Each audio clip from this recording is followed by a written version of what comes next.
Started. Recording started. We should be live. Let me make sure this stream's muted. So okay, time to hit them with that at dab.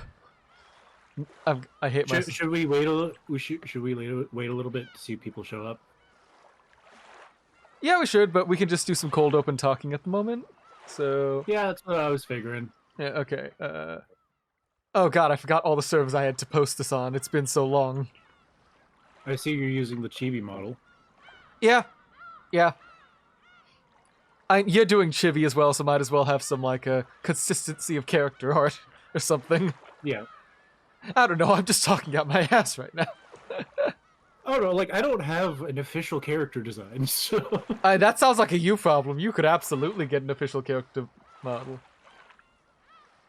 I have, like, $320. That would take all of my money. And more. Let's see. I mean, I suppose I could just, like, get somebody to draw something I've done on, like, Picrew. Okay, that is... But, like, that's still more money than I can spend. Okay, I think... I mean, I guess we could always... Oh. We could always use one of the pony heads, but, like... Nah. Yeah. It's fine. I forget, is there a spot in Pack server I can use to harass him with a I am live now, or... Well, or is that just his server? Anyways, Vale is immediately giving me a push-up. Thank you, Vale. How's it going? Oh, fuck, right. Exercise, bitch! Dude, I was just on a plane for like 20 hours, like 2 hours. Of course, I also waited in a fucking airport for like 7. That sounds like a you problem. You're on the stream, you're exercising. Yeah, I was gonna send you exercises, and I was like, wait, shit, I have to do it too. Hi, oh, right, chat's right there. I should probably move that over to this side. Well, no, the menu also pops up over there. That corner right there seems fine. Okay, I guess. Something. I'll find it out in there. Hi, TKJ. Hi, Vale. How's it going? Welcome back. Block your friend. What do you mean block your friend? You mean just harass him with my infinite channel points? To say we both need to do like 15 push-ups or something. No, wait, it's on cooldown. I forgot. I put that on cooldown. That's boring. Let's turn that back on. Good. Nah. No. Let's turn that back on. No. Manager rewards. Push-ups. Where's that? Nah. Let's have a 0 cooldown on that. Don't tempt me to use my 75k. You have that much, Vale? Jeez. Oh god, that's terrifying. Almost there. Squat. Yeah, let's turn that timer off.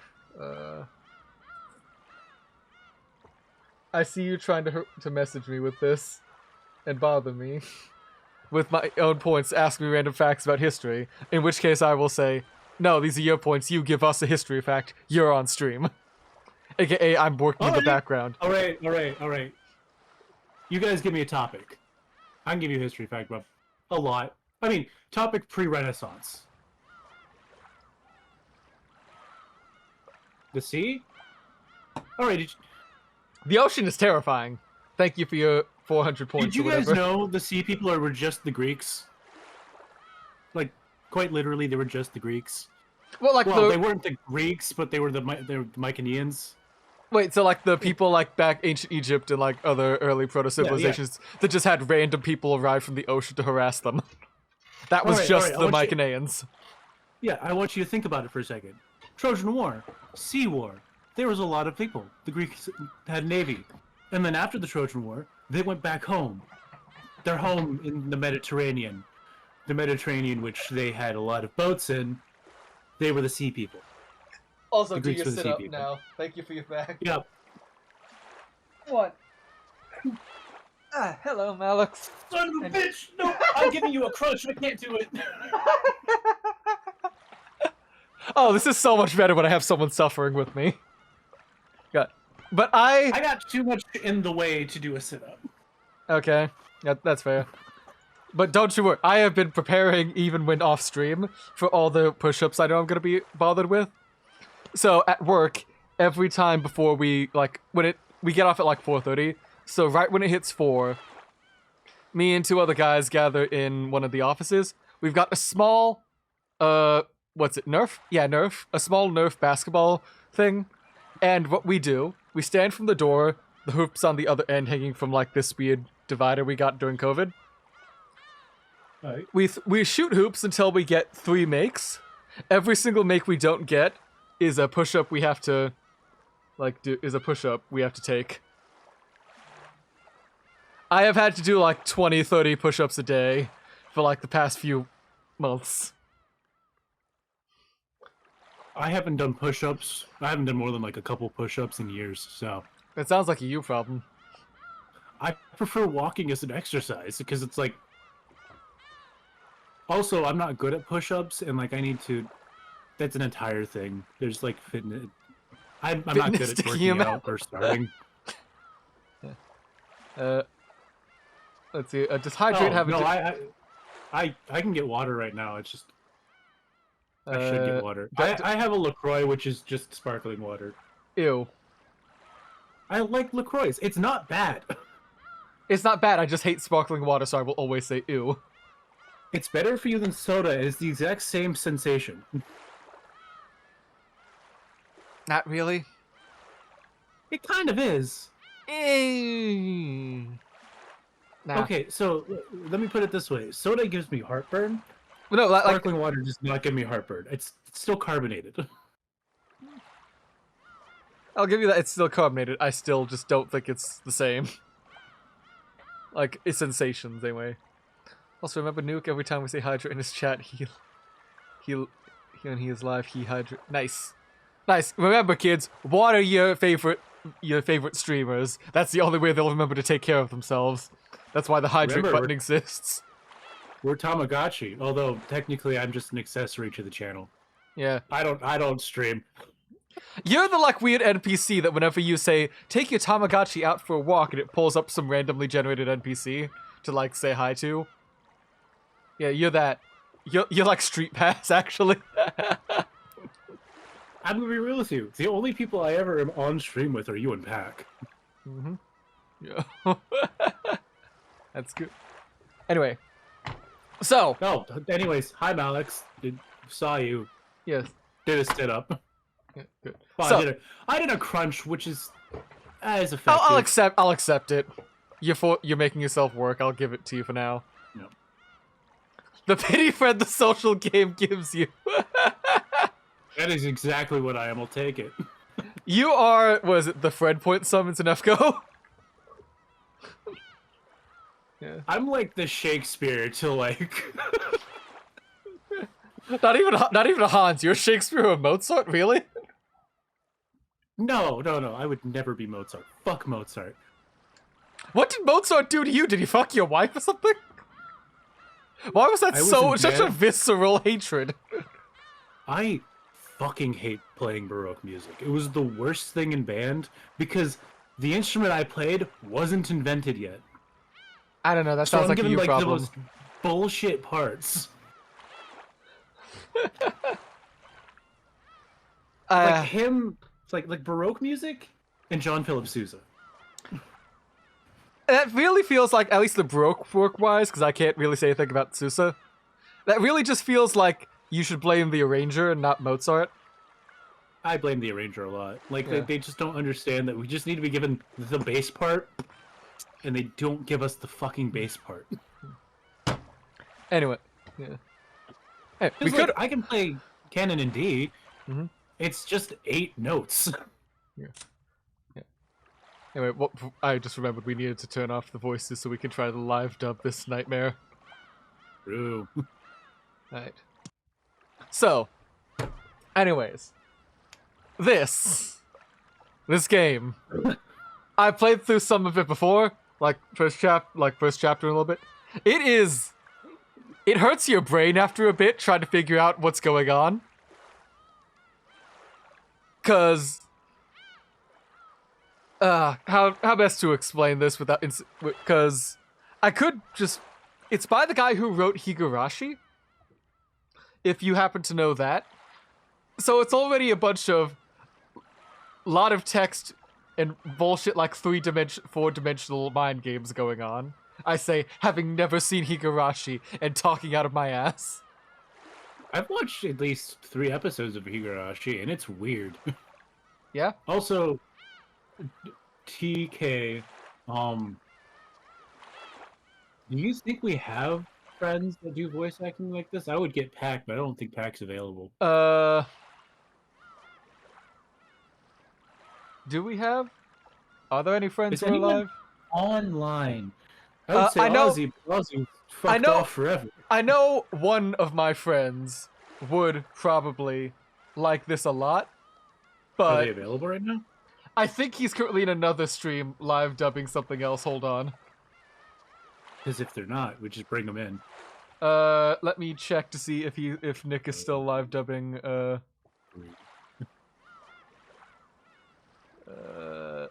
yeah, it looks like he's live dubbing Coffee Talk as of an hour ago. Oof. Pat's not even online. Nope. Alright then, we'll just suffer with just us. But this, until like if people pop up later that we can then try, but so. Oh, I wonder if Alex would be willing. Is Alex online? He'd probably Alex is online. Huh. You want to ask him then if he's free to or interested? Because I don't mind having like a few other people to bounce around voices, because there is like a 20-person cast of just the main people, and we are going to have to work. Yeah. And I have 3 voices I can do kind of good, and one of them is just yes, yes. Well, we've got a butler and an old bastard that needs a voice like that, so you'll probably be fine. But he'll also need to make that old bastard eventually go like psychotic when he's talking about his waifu.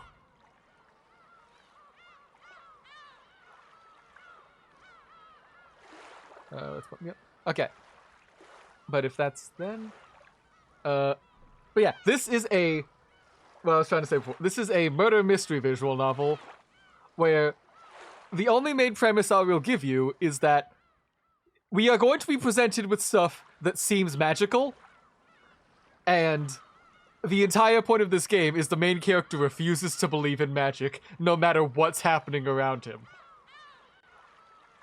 So, according to at least the main character's perspective, you have to find a way that this can be done by human means without magic in the 80s.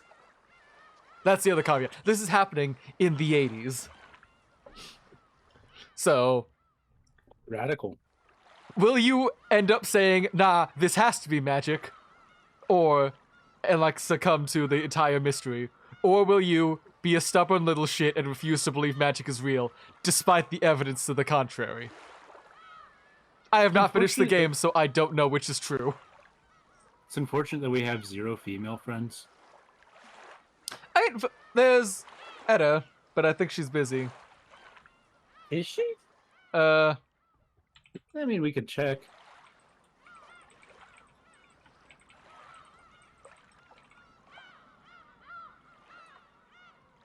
Nuke Senpai sends a hydrate before you dehydrate. Drink up with your LaCroix. We're gonna probably finish it and more. I'll have to go fill the gamer subs cup with water, which is like the main thing I use it for.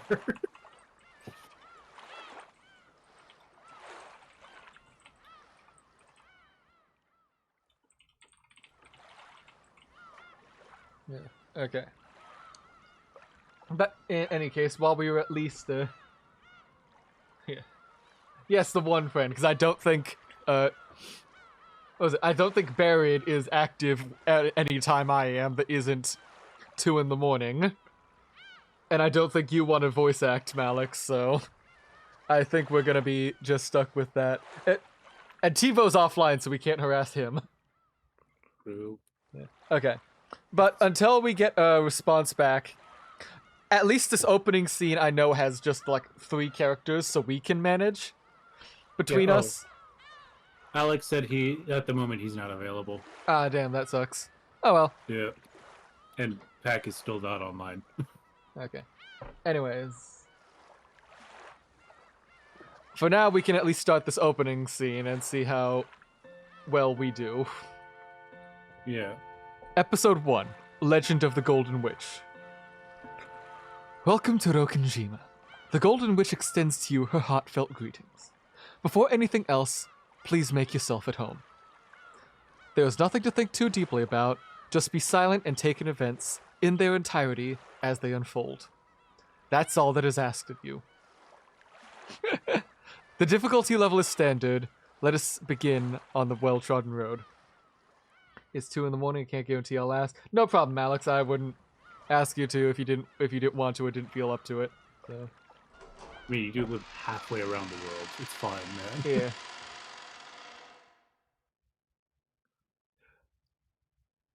Yeah. Okay. So.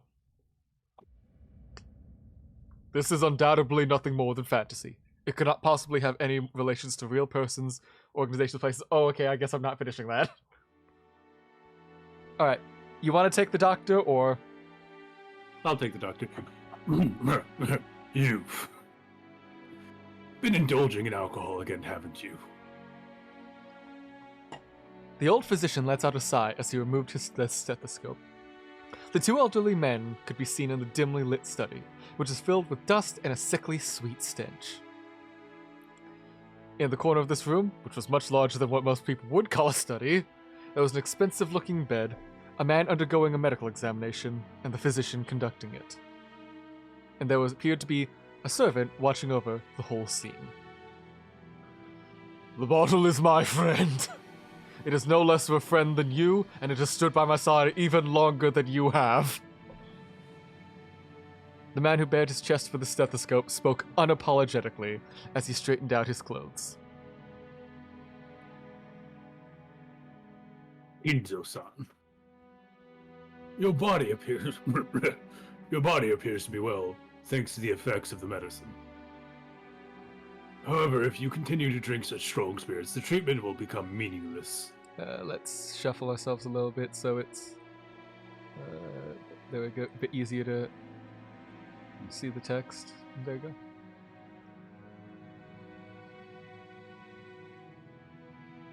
Oh, yeah, trust my judgment. Another one. Temper your drinking. Sorry, I was messaging a friend. I thank you, though only for the sentiment, my friend. Genji, another glass. Water it down slightly. That way Nanjo can save face. Are you quite sure? After eyeing both the master who demanded the alcohol and his doctor who forbade it, Genji, the old butler, silently gave a slight nod and carried out his master's orders faithfully. Nanjo, the man's personal doctor, let out a deep sigh once again as he watched the butler busy himself alongside the liquor cabinet. There was a smell filling up the room. The sweet, poisonous aroma that felt as though it melted the heart, if not the soul itself. It was the smell of that venomous green drink the man couldn't bring himself to part from. Yo, is this man drinking absinthe? Is absinthe green? I think it's green. Yeah. I just subscribed. Might come in a green bottle. And Twitch ate it. I gained nothing. What? Twitch ate your subs, Nuke? That's terrible. Thank you for resubscribing. It might... Oh no, I've seen that happen to me too on a couple other people's streams when I've been watching up. I will subscribe, and then I won't get the option to like send the ping out to notify on stream and everything, but I appreciate it, man. Thank you for your support, and with Prime especially, you're a free one. Yeah, you get a precious gold star. Did you pay your shipping and handling for your Twitch Prime sub? That might be why. Nanjo, you are my closest friend of many years. I am deeply grateful for all that you have done to keep me alive this long. I have done nothing. After all, you never listened to my advice as your physician. And you never listened when I warned you about a mistaken chess move you're about to make. It seems we are even. My lord. Thank you. I wouldn't die if I ran out of your medicine, but I would if I ran out of this. It worked now, 2 to 5 business minutes. There we go. There we go. At least you got your sub point back. That's good to hear. With one eye on Nanjo, who had his face set in a resigned expression, Kinzo took the glass that Genji holding out to him. There are probably few people who would associate the venomous color which filled the glass with an alcoholic beverage. Is absinthe green? Okay, no, I'm gonna go look that up now. I'm actually looking that up now, too. It might come in a green bottle. Huh, it is green. Yeah. That or he's drinking straight Midori, which would be way funnier. Huh, I did not know absinthe was green, but I will take it. I probably don't know what most alcohols look like. I don't drink except for... I think I've got a honeymead bottle buried somewhere in this room. No, that's a trash drawer. That's a bunch of games. Yeah. It's probably on the other side of the room and not worth drinking. I drink more than my fair share of it. Shit is green. Okay. Good to know. I will need to make a note of that in case absinthe is very important. There we go. Nanjo. Be honest with me. How much time do I have left?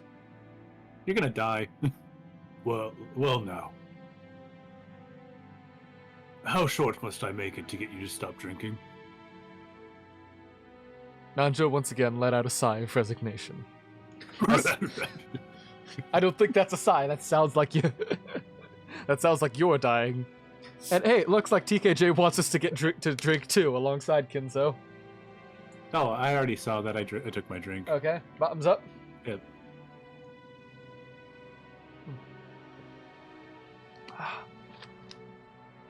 As he watched Kinzo down the glass regardless, he spoke. You don't have much time. What precisely do you mean by that? Let us illustrate with the chess game here. You are closing out the game quite well, but I do not ultimately see you cornering my king. Oh, we got an actual chess game. Hey, so I ain't no shit about chess. I have no idea what's going on here.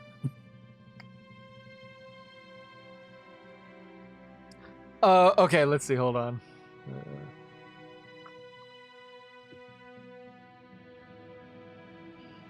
Okay,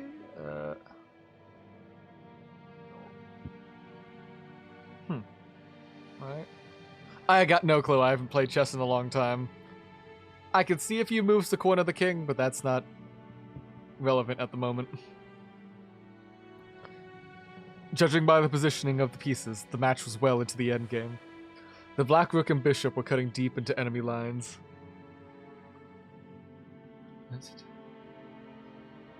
So the queen can move knight sometimes, except on chess.com. I will take your word on that. This chess game looks interesting, but I wouldn't know like if it's like there's any significance to how it's set up at the moment. The White King had already been castled and cornered. No, it hasn't. Yeah, no. What? So even an amateur could see the match would reach its conclusion before... What? Black... Does this chessboard seem a little short? Hold on. Look, rook, knight, bishop, queen, king... No, that's right. No, I mean like lengthwise. It's an 8x8 grid. That... I guess it's just because of its skewedness. Wait, it might be the perspective on it, but wait. Yeah. So, White King's castle, but did they mean the Black King was and they fucked up in the translation, or what? That's very possible because the Black King definitely castled. Yeah, and the bishop's still in the way, so the White King can't castle there, and that knight has been moved on the other side, so the rook has been moved, so it can't castle with that one. Every time Nanjo came to give a magical examination, both of them would make a few moves. Nanjo was stating with confidence that Kinzo would most likely fall to his eternal sleep before this game could be concluded.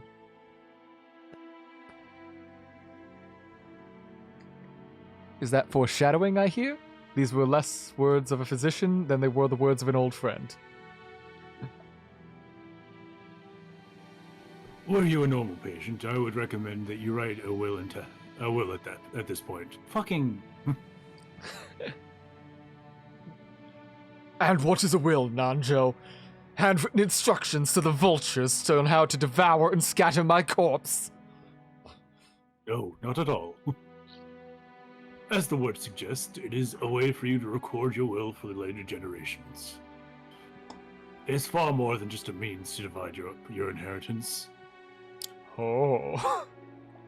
And apart from the division of the inheritance, what might I write off? Oh, there's your regrets. I'm gonna redo that because I fucked up that line. Oh, there's your regrets, and matters you've left unfinished. Things you want to be passed down, and things you want to tell.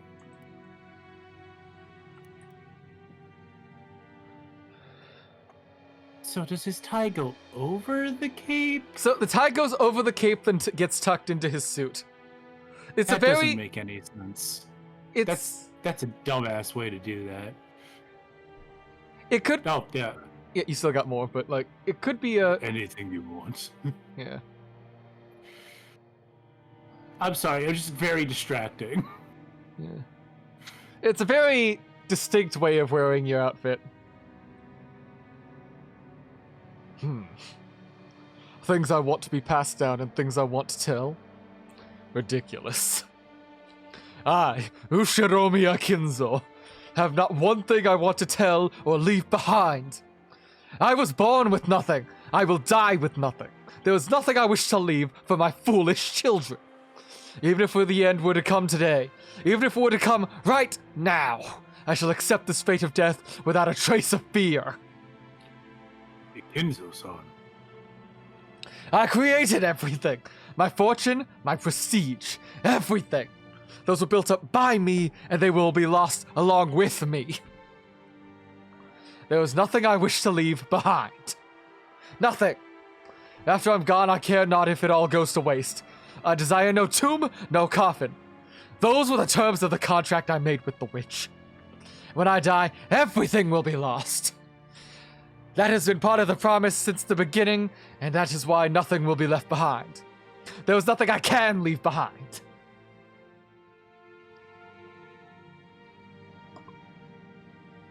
After reaching a furious crescendo, Kinzo suddenly slumped over.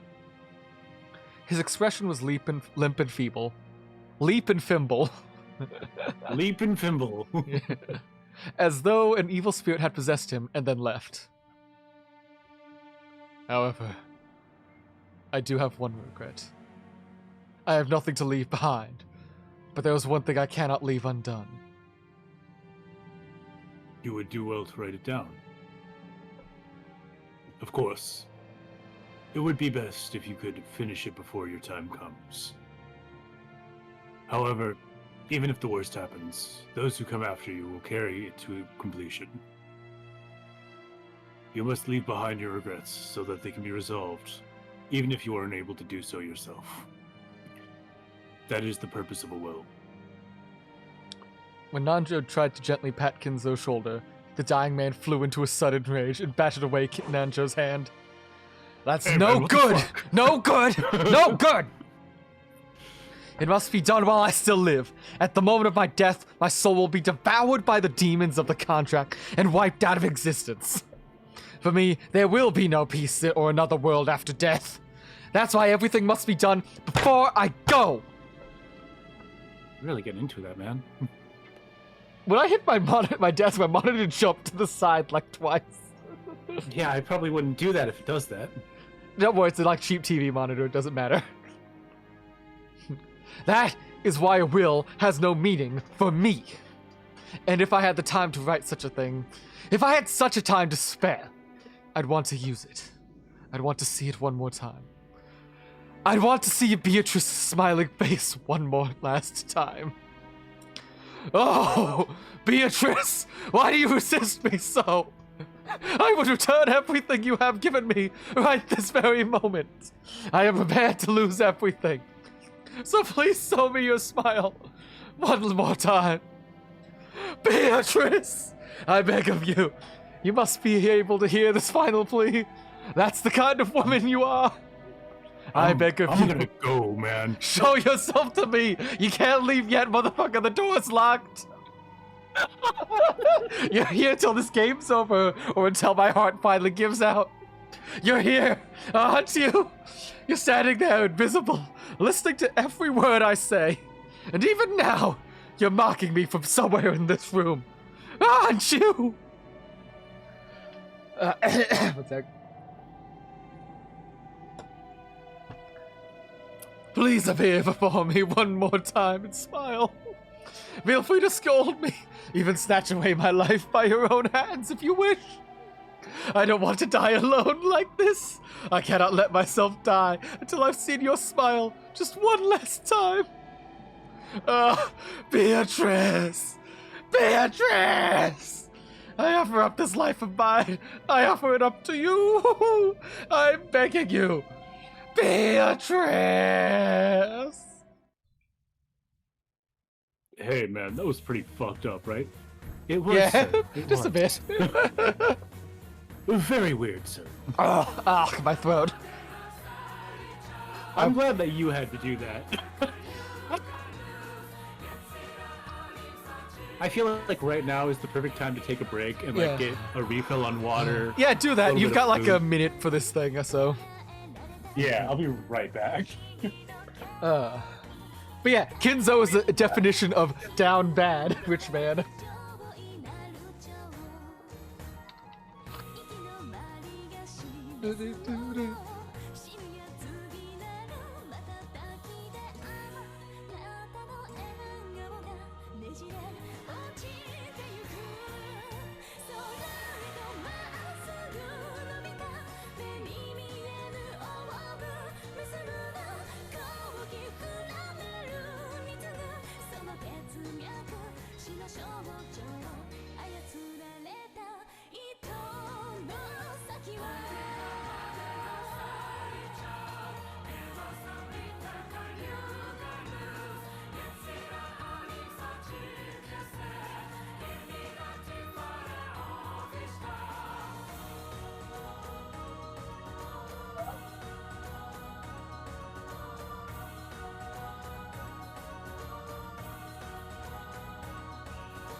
Soundwave, we're about back.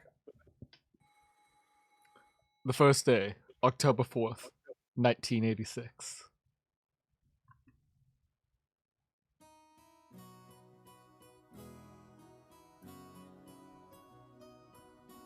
Soundwave.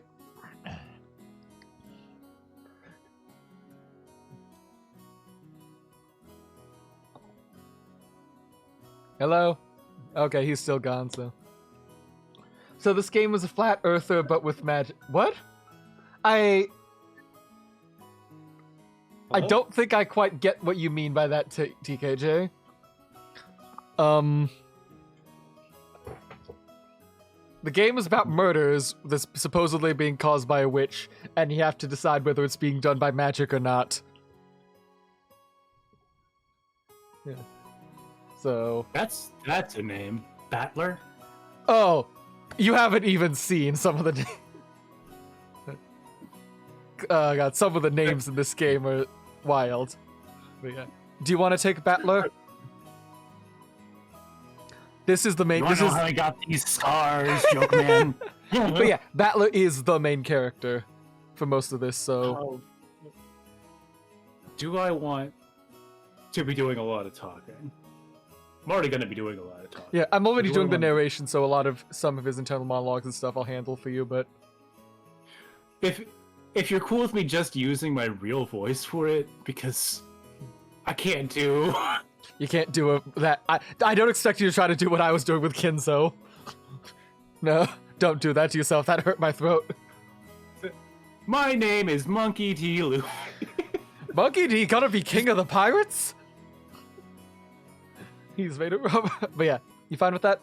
I'm fine with you doing your normal voice for it. Yeah, did anyone get back to us? Yes, let's just see. I see nothing from Velvet. Or Edda. Unfortunately, my other friend, he's also streaming right now. Well, because like he's a pretty decent voice actor. Shall we go find a stream and bother him till he joins us to read? he's playing Deep Rock Galactic with his yeah. If he was streaming by himself, I would say totally. Okay then. Do a typical 2000 kids movie dairy voice. What? Dairy voice? Dairy. What do you mean? I have never heard the term dairy. Do you mean Disney? Diary voice. What? Dear Diary. My name's Ushiromiya Battler. I killed a man today. Alright. Ready to go? Whoa. Things sure move. No, I'm not gonna do that. Whoa. Things sure move with the times. I can't believe we'll be able to make it the trip in just 20 minutes. I couldn't help but scratch my head and marvel at how far things had come in the recent years. We used to go by boat. Back then, we were all forced to endure nearly half a day of swaying back and forth over the seas before we reached Nijima. Where's Nijima?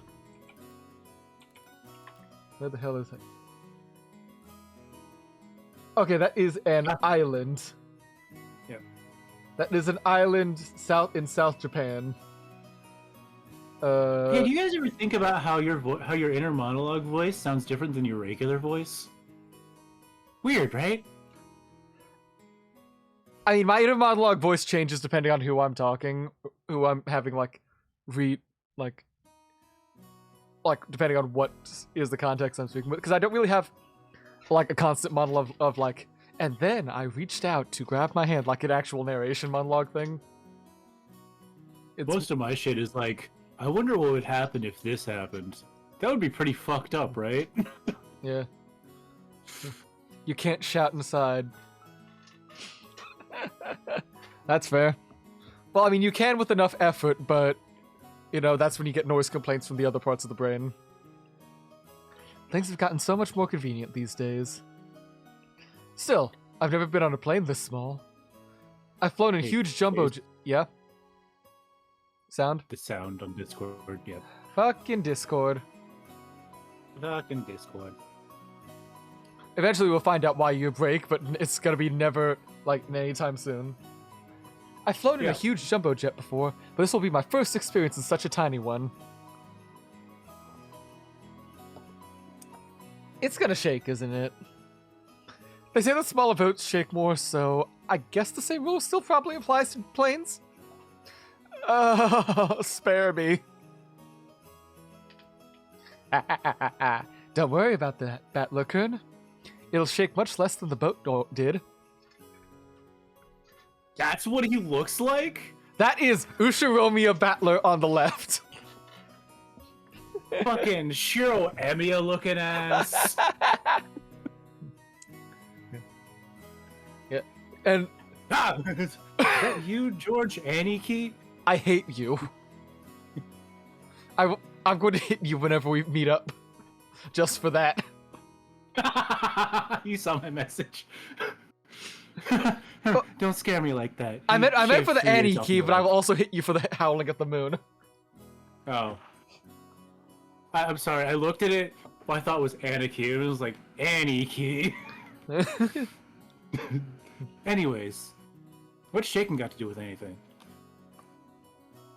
That's supposed to be like a laugh. Like, I'm not fucking doing that.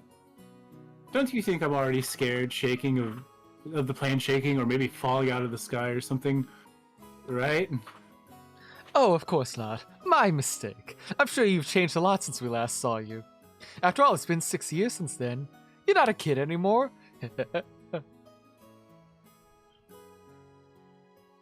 Yeesh. And here you are, old enough to smoke and drink. I've got no interest in smoking, but I've always wanted to try some booze. Oh, Malix, it gets worse. He has a sprite where his like glasses fog up, and he looks straight up like he's about to be Mr. Steal your wife in a hentai.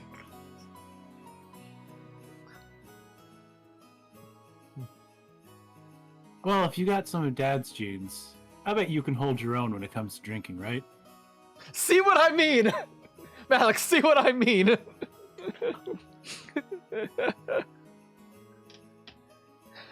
Mister, I'm gonna walk into your room at night and fuck your wife.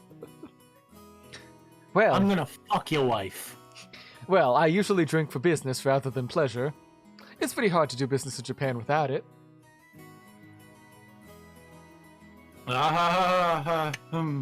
That's exactly right. A critical punch to Pat. So I wasn't done reading. Oh.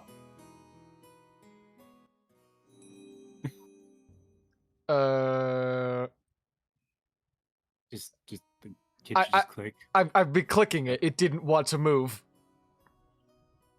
That's exactly right. So I was thinking I'd take my first shot at it tonight at dinner. That's no good, Battler-kun. You're still a minor.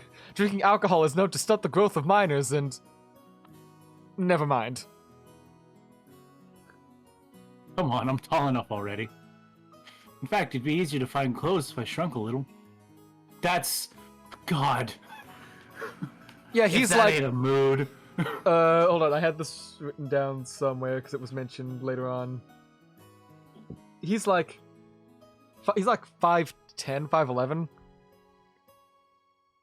Motherfucker is not that tall. He's Japanese! I mean, neither am I, but like... Trying to find shirts specifically that fit me properly is such a pain in the ass. Mm-hmm. Because they're either too wide or they're too short. That's more my problem with pants, because I've got a, like, slimmer waist but really long legs, so it's... I've got those Barbie legs. My legs are shorter than they should be. But I got a long body, so it's fucked up. How about too wide and too short? That's... No, that's too low, easy joke. I can avoid that. I puffed out my chest proudly. I can avoid making a dwarf joke. Until I hit my growth spurt, my height was below average in my class. But then I grew and grew, and before I knew it, I was over 180 centimeters. It's like 5'11". Yeah. Almost 6 foot. Yeah, it's 5'11". Yeah. I guess I have all that muscle training and those shaky mail order performance enhancing drug. So you've been doping. Gotcha. You want to know how I got these legs? How I got these gains? Alright, joke man, you want to know how I got these gains? That is Frank from Always Sunny. That's not even joking.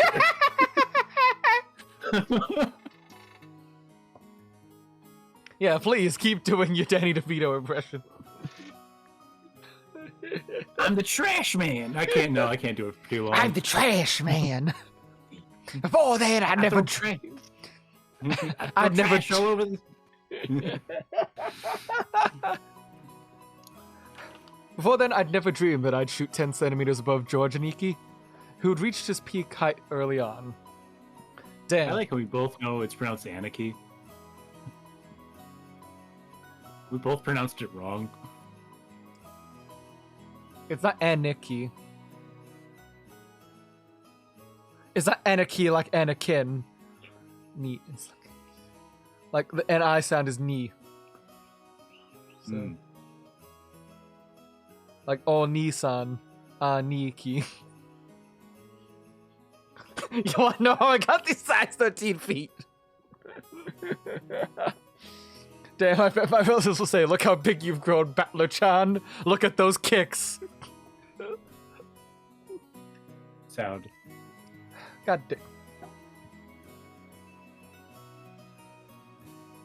You're really spending your own fucking points to not say them for 5 minutes. I'm spending my points to just make a mention that we really don't need to. It's gonna be a pain in the ass because neither of us are Japanese.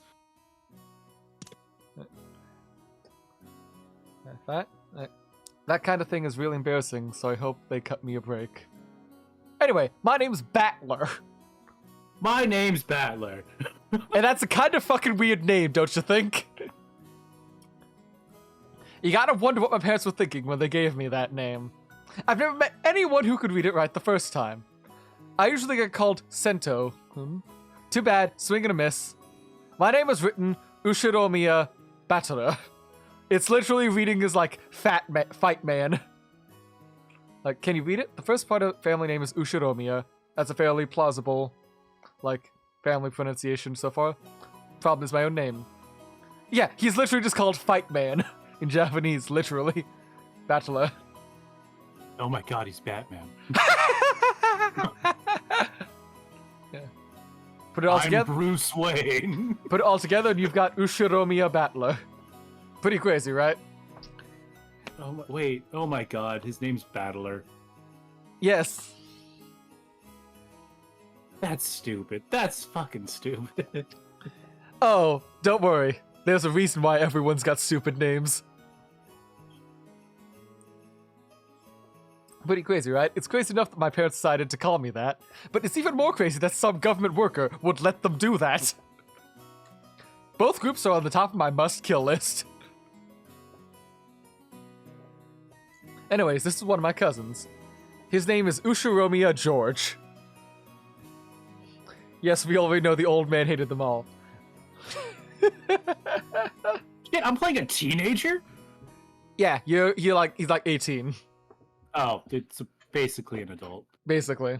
Okay. He's 5 years older than me, so he's probably turning 23 right now.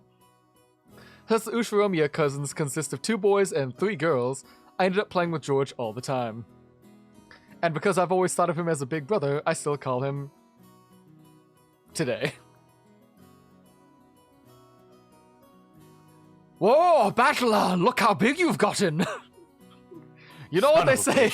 Leave a boy for 3 days and he'll hardly recognize him.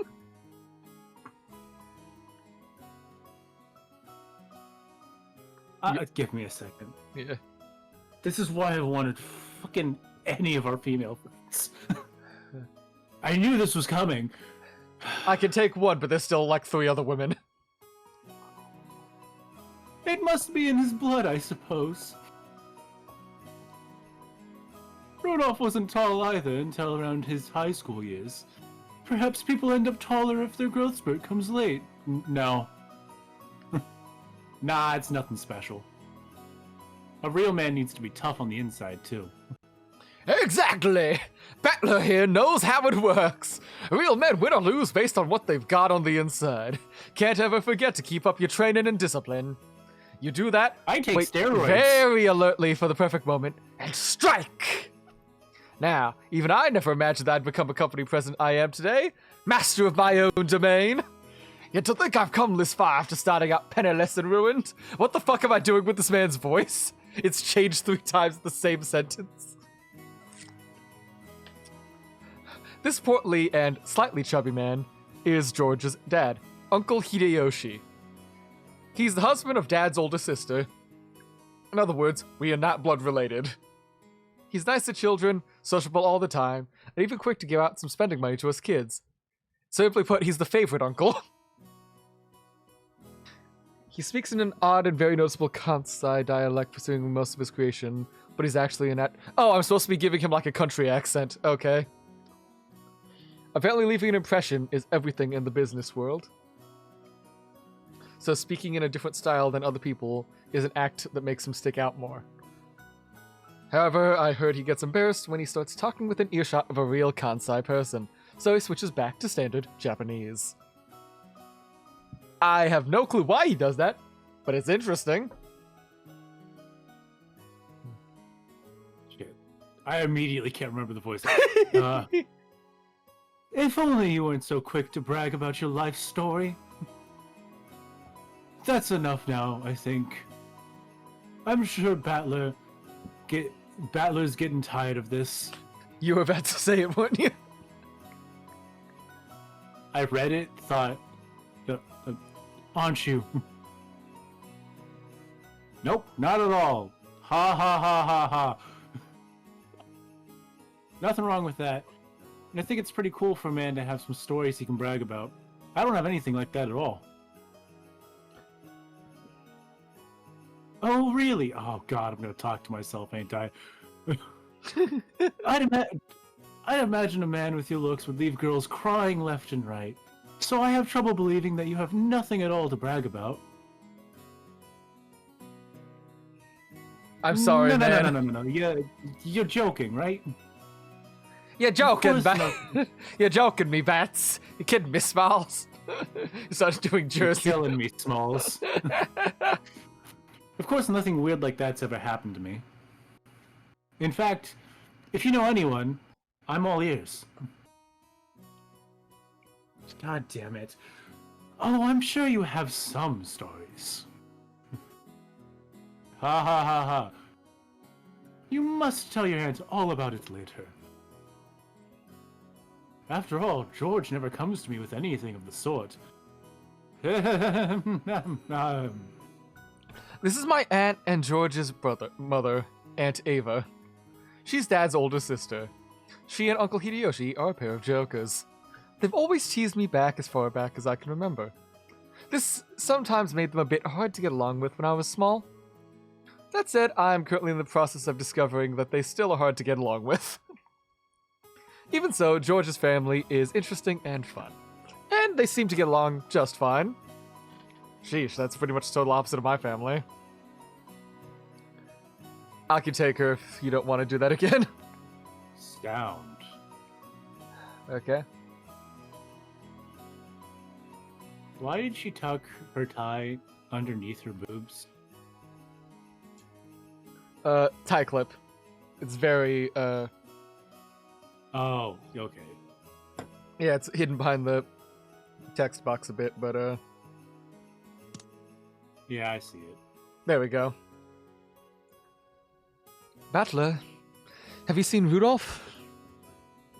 Huh? He headed off to the bathroom a while ago. Is he still not back? Porky's probably son of a bitch. Maybe the Porky's a drop dead. The fuck is that word? Hold on. Namu Namu Namu Namu, derived from Namu Amida Butsu, a Buddhist prayer, meaning I follow the Amida Buddha, blah blah. Blah blah. At passing words. Oh. So Namu Namu Namu Namu Namu. Namu Namu Namu Namu. Namu Namu Namu. Namu Namu Namu. Namu Namu Namu Namu.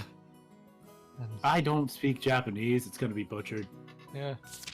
This is where they're keeping all the, like, stuff in green gets added to here as, like, cultural knowledge. And when we get tips, that's when it's gonna be interesting. Yeah, this man literally just said rip. Alright, whenever I see that... Porkies are probably drop dead. Rip. L plus ratio plus. You fucking dead. That's no way to talk about your father. Still, this isn't the first time he's taken so long in the bathroom. Yeah, the guy's always been getting... Yeah, the guy... Son of a bitch. Yeah, the guy's always been that way. Does he really have to take a magazine with him every time he takes a dump? Oh, God. Oh, what on earth might he be doing with those? Ah, yes, the articles are very interesting. Have you heard about this M6A1 Abrams?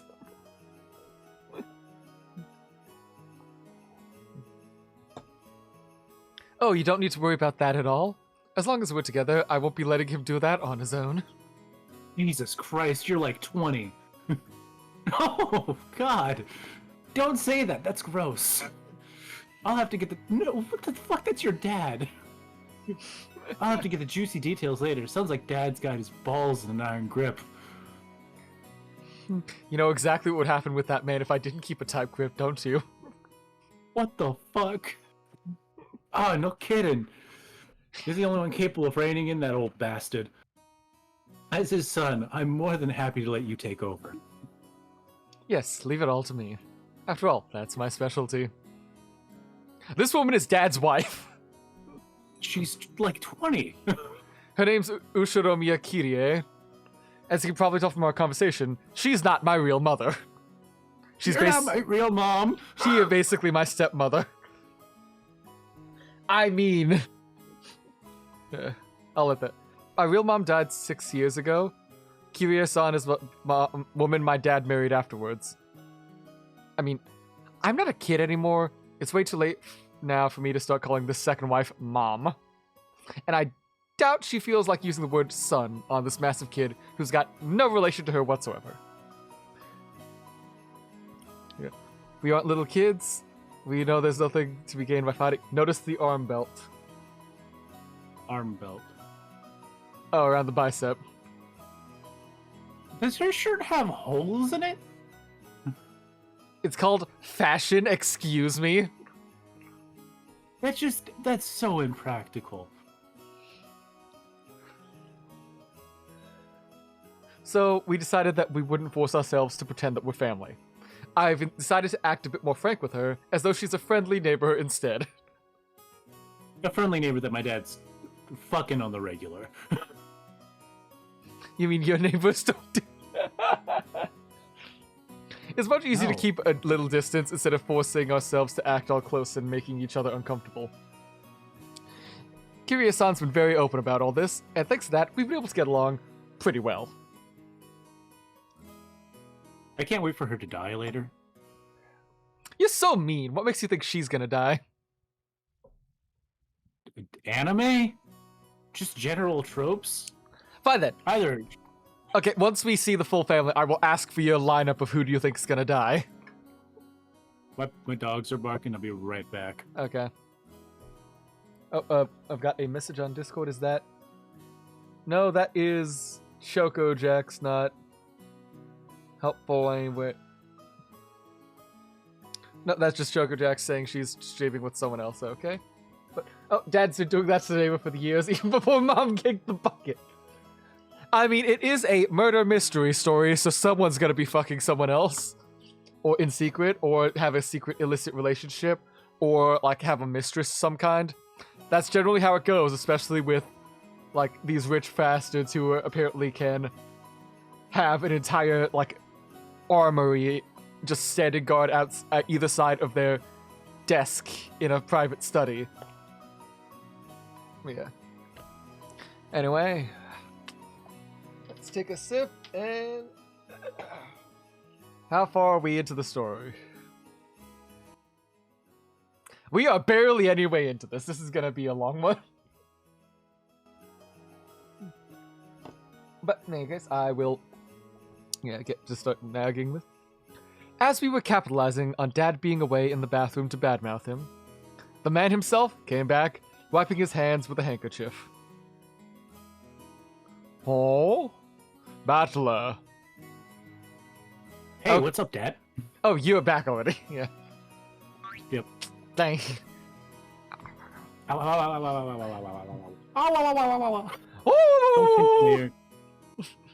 So, oh, you're going fast. I didn't have time to read that. It is entirely just don't pitch my ear. I accidentally clicked that. So I didn't mean to do that, but... So, you've been talking trash about me with Mom again, haven't you?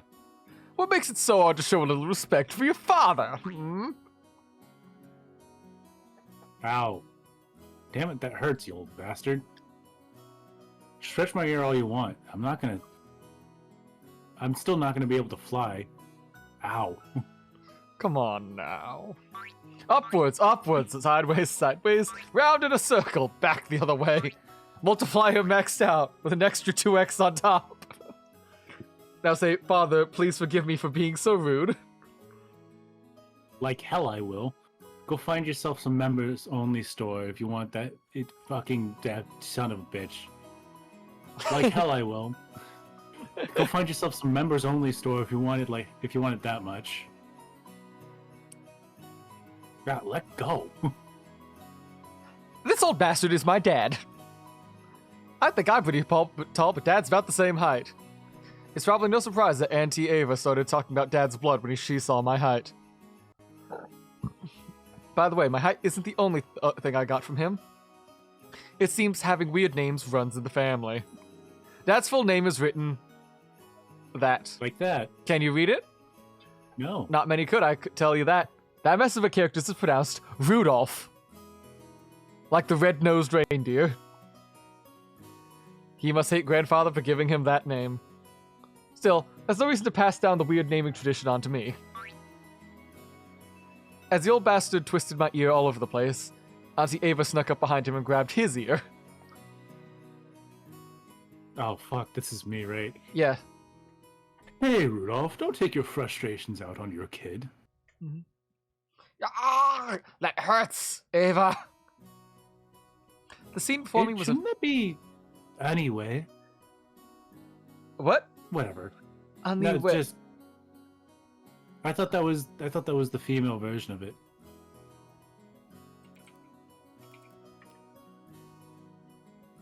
I could be wrong.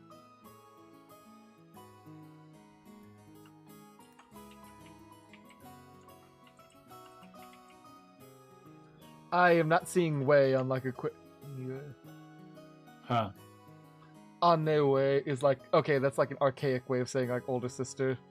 Okay. I had to find the right way to say ue in that, but anyway. The scene before me was a perfect realization of the trope of the older sister who deals out punishment to her prankster younger brother, despite his size.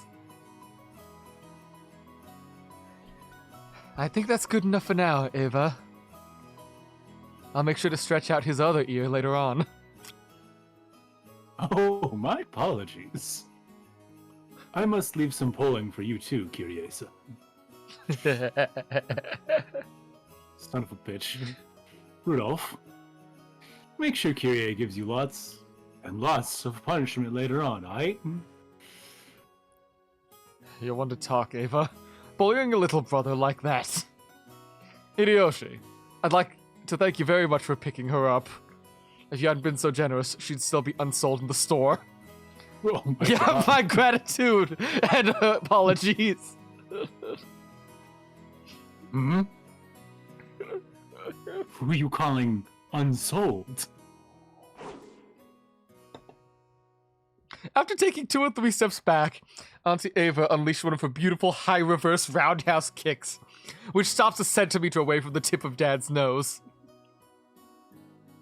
After starting out with Tai Chi Chuan for her figure, Auntie Ava then developed an interest in Chinese martial arts.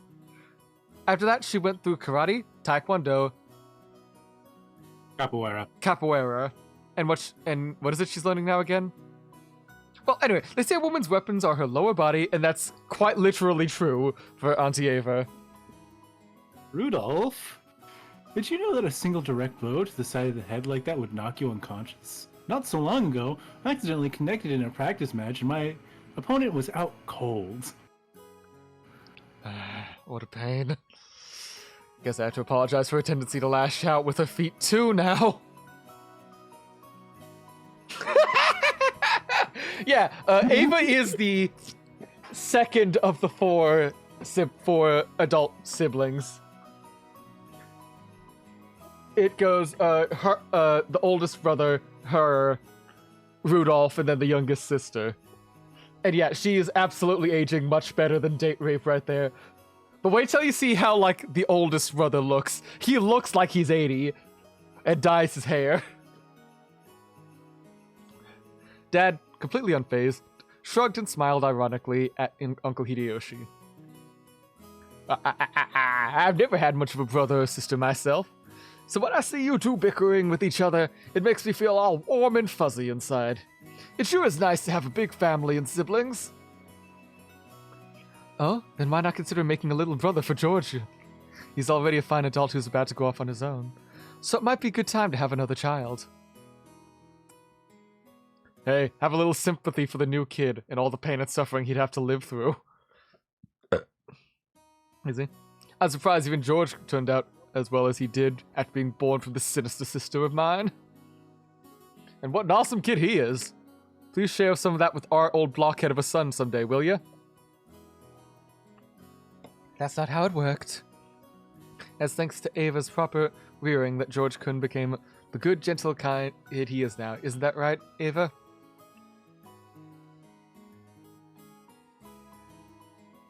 Oh shit, that's me. Yes, this is you! You're Ava. I'm sorry, you spent so long talking to yourself. Oh, come now. You think so? Our George still has such a long way to go. Ah, by the way, how's your little Angie doing? I heard she was vomiting. What the fuck? Oh, that's right! Now I was hoping to finally see her face after such a long time. Is she alright? She often catches a cold when the seasons change. She's very frail. I did not want to bring her along, but we decided to have my family look after her this time. I'm sorry. Vomiting's a little more than a cold. I think that's a wise move. She'll be on the mend faster if she's not exposed to that toxic head house. A child's health is always more important than an adult's convenience, don't you think? I know of some great medicine for vomiting colds like that. When we get back home, I'll send over right away. Be sure to give her some. I'm sorry, no, hold on. Vomiting colds. You don't vomit with a cold. You vomit with the flu.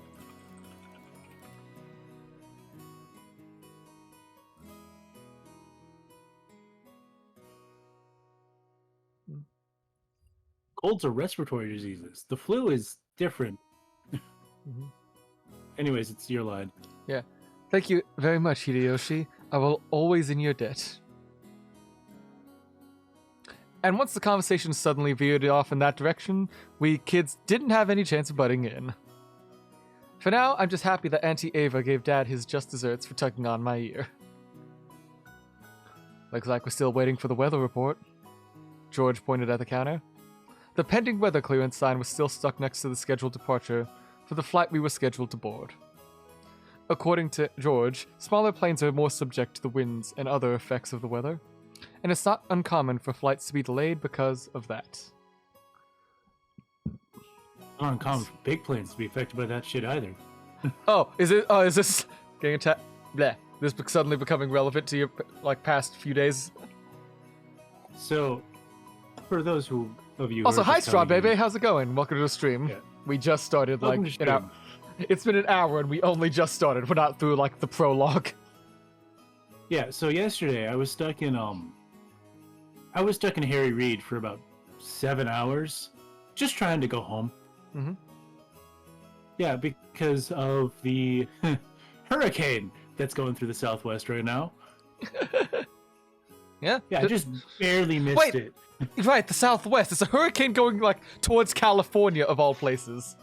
That's a hurricane in California, of all places. That is such, I've never heard of that happening. Yeah, it hasn't Ever. happened in, decades. That's insane. Yeah. God. You know what the best part is? What's up? Southern Oregon's on fire. So, You kind of need the rain. Oregon and California switched places in our natural disasters. That's great. You're not anywhere near the fire, are you? No, it's Southern Oregon. I live up north. Okay, that's good. Portland area, you know. Never happened. A few of my friends had to prep all day just to stay. I would hope so. I hope they stay safe, because having lived through a few hurricanes down here in the south, it's not a fun time if you're not ready for it. There's been some stuff circulating around online and some good stuff to prepare, so I hope your friends are taking what precautions they can to stay safe. And unless I'm wrong, I think that hurricane's also directly responsible for the fire in Hawaii. Or for the fire that burned down half of Maui. I would not know. All I heard was that Maui was on fire. But Yeah, well, because of the winds Mm-hmm. So when you add oxygen to fire, everything goes. Mm-hmm. Yeah. Anyway. Anyway. Anyways. Wait a sec.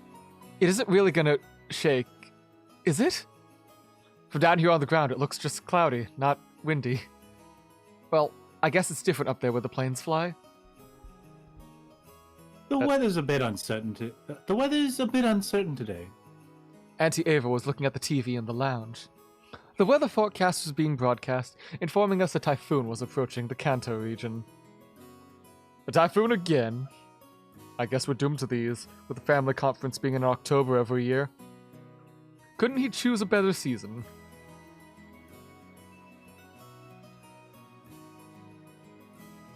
Oh, shit. I agree. We always hoped we could have it sometime around the Oban Festival in mid-August. In that case, why don't you suggest that to Father and... I don't know the dude's name. Just say brother. And our brother during the conference. Very funny. Why don't you do it yourself? Our brother would never listen to anything I suggested. No way. It doesn't really bother me that much to have it in October. You were the one that complained about the typhoon, so I said ask them to change it then. That's all. I only said that typhoons always come around this time of year. You're the one who said you wanted to move it nearer to Oban. Well, you said that too last year. Didn't you say that it would be easier to fit into your schedule if we had near Oban? I've never said anything else like that! Oh, yes you did. I certainly wouldn't forget something like that. Prepare for this to happen a lot, of like quibbling about tiny details when the murders actually begin. Yep. Yeah. So this is just us preparing with something completely innocuous. No, I didn't. You're the one saying that all the time. Are you aware? Stopping a cake with just a hair's breadth away is a very high-level technique. Sheesh, a woman your age should be more proper than... Oh, right, this is the 80s. Dad and Auntie Ava's argument looks no different than a couple of brats bickering. I expect that's because, although they normally act as mothers and fathers, they turn right back into kids again once they meet their old siblings at these family conferences. Shouldn't it be like family reunion? Whatever. You're the one who looks like a real adult, analyzing it all calmly. I hope I never turn out like that old bastard. I'd much rather end up an intellectual adult like you. Like me? Oh, I still have a long way to go. I still have very little experience out there in the real world, and I need to really work on being more bold and sociable. I think you far surpassed me on all those counts, Battler. I'm sure you'll outstrip me fast enough when you become an adult. George scratched his head and laughed, as though trying to hide his embarrassment. Of course, he was just being humble. George entered university and became an apprentice at Uncle Hideyoshi's company at the same time, studying both academics and how to be a business emperor in parallel. Then, right after graduating, he got into Uncle Hideyoshi's company as his father's aide, piling up a lot of real-life experience as he devoted himself zealously to his work. He even has grand dreams of one day standing on his own and becoming lord of his own domain. Small dreams, as you know. George is a real paragon of a man, sparing no effort as he strives towards his goal. I mean, Malix, we are literally, like, in the 1% of for this family, where, like, we are clearly very rich if we have this many people coming together to a family conference, not a family reunion. On a private plane. Anyways, you could probably replace that Anarchy with a he every once in a while. Yeah. Yeah, it sounds awkward if you keep saying, like, George. Yeah. Also, was it Hideyoshi, this George's dad, is like the CEO of a company.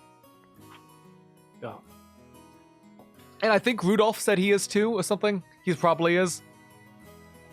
So they're both big business fuckers.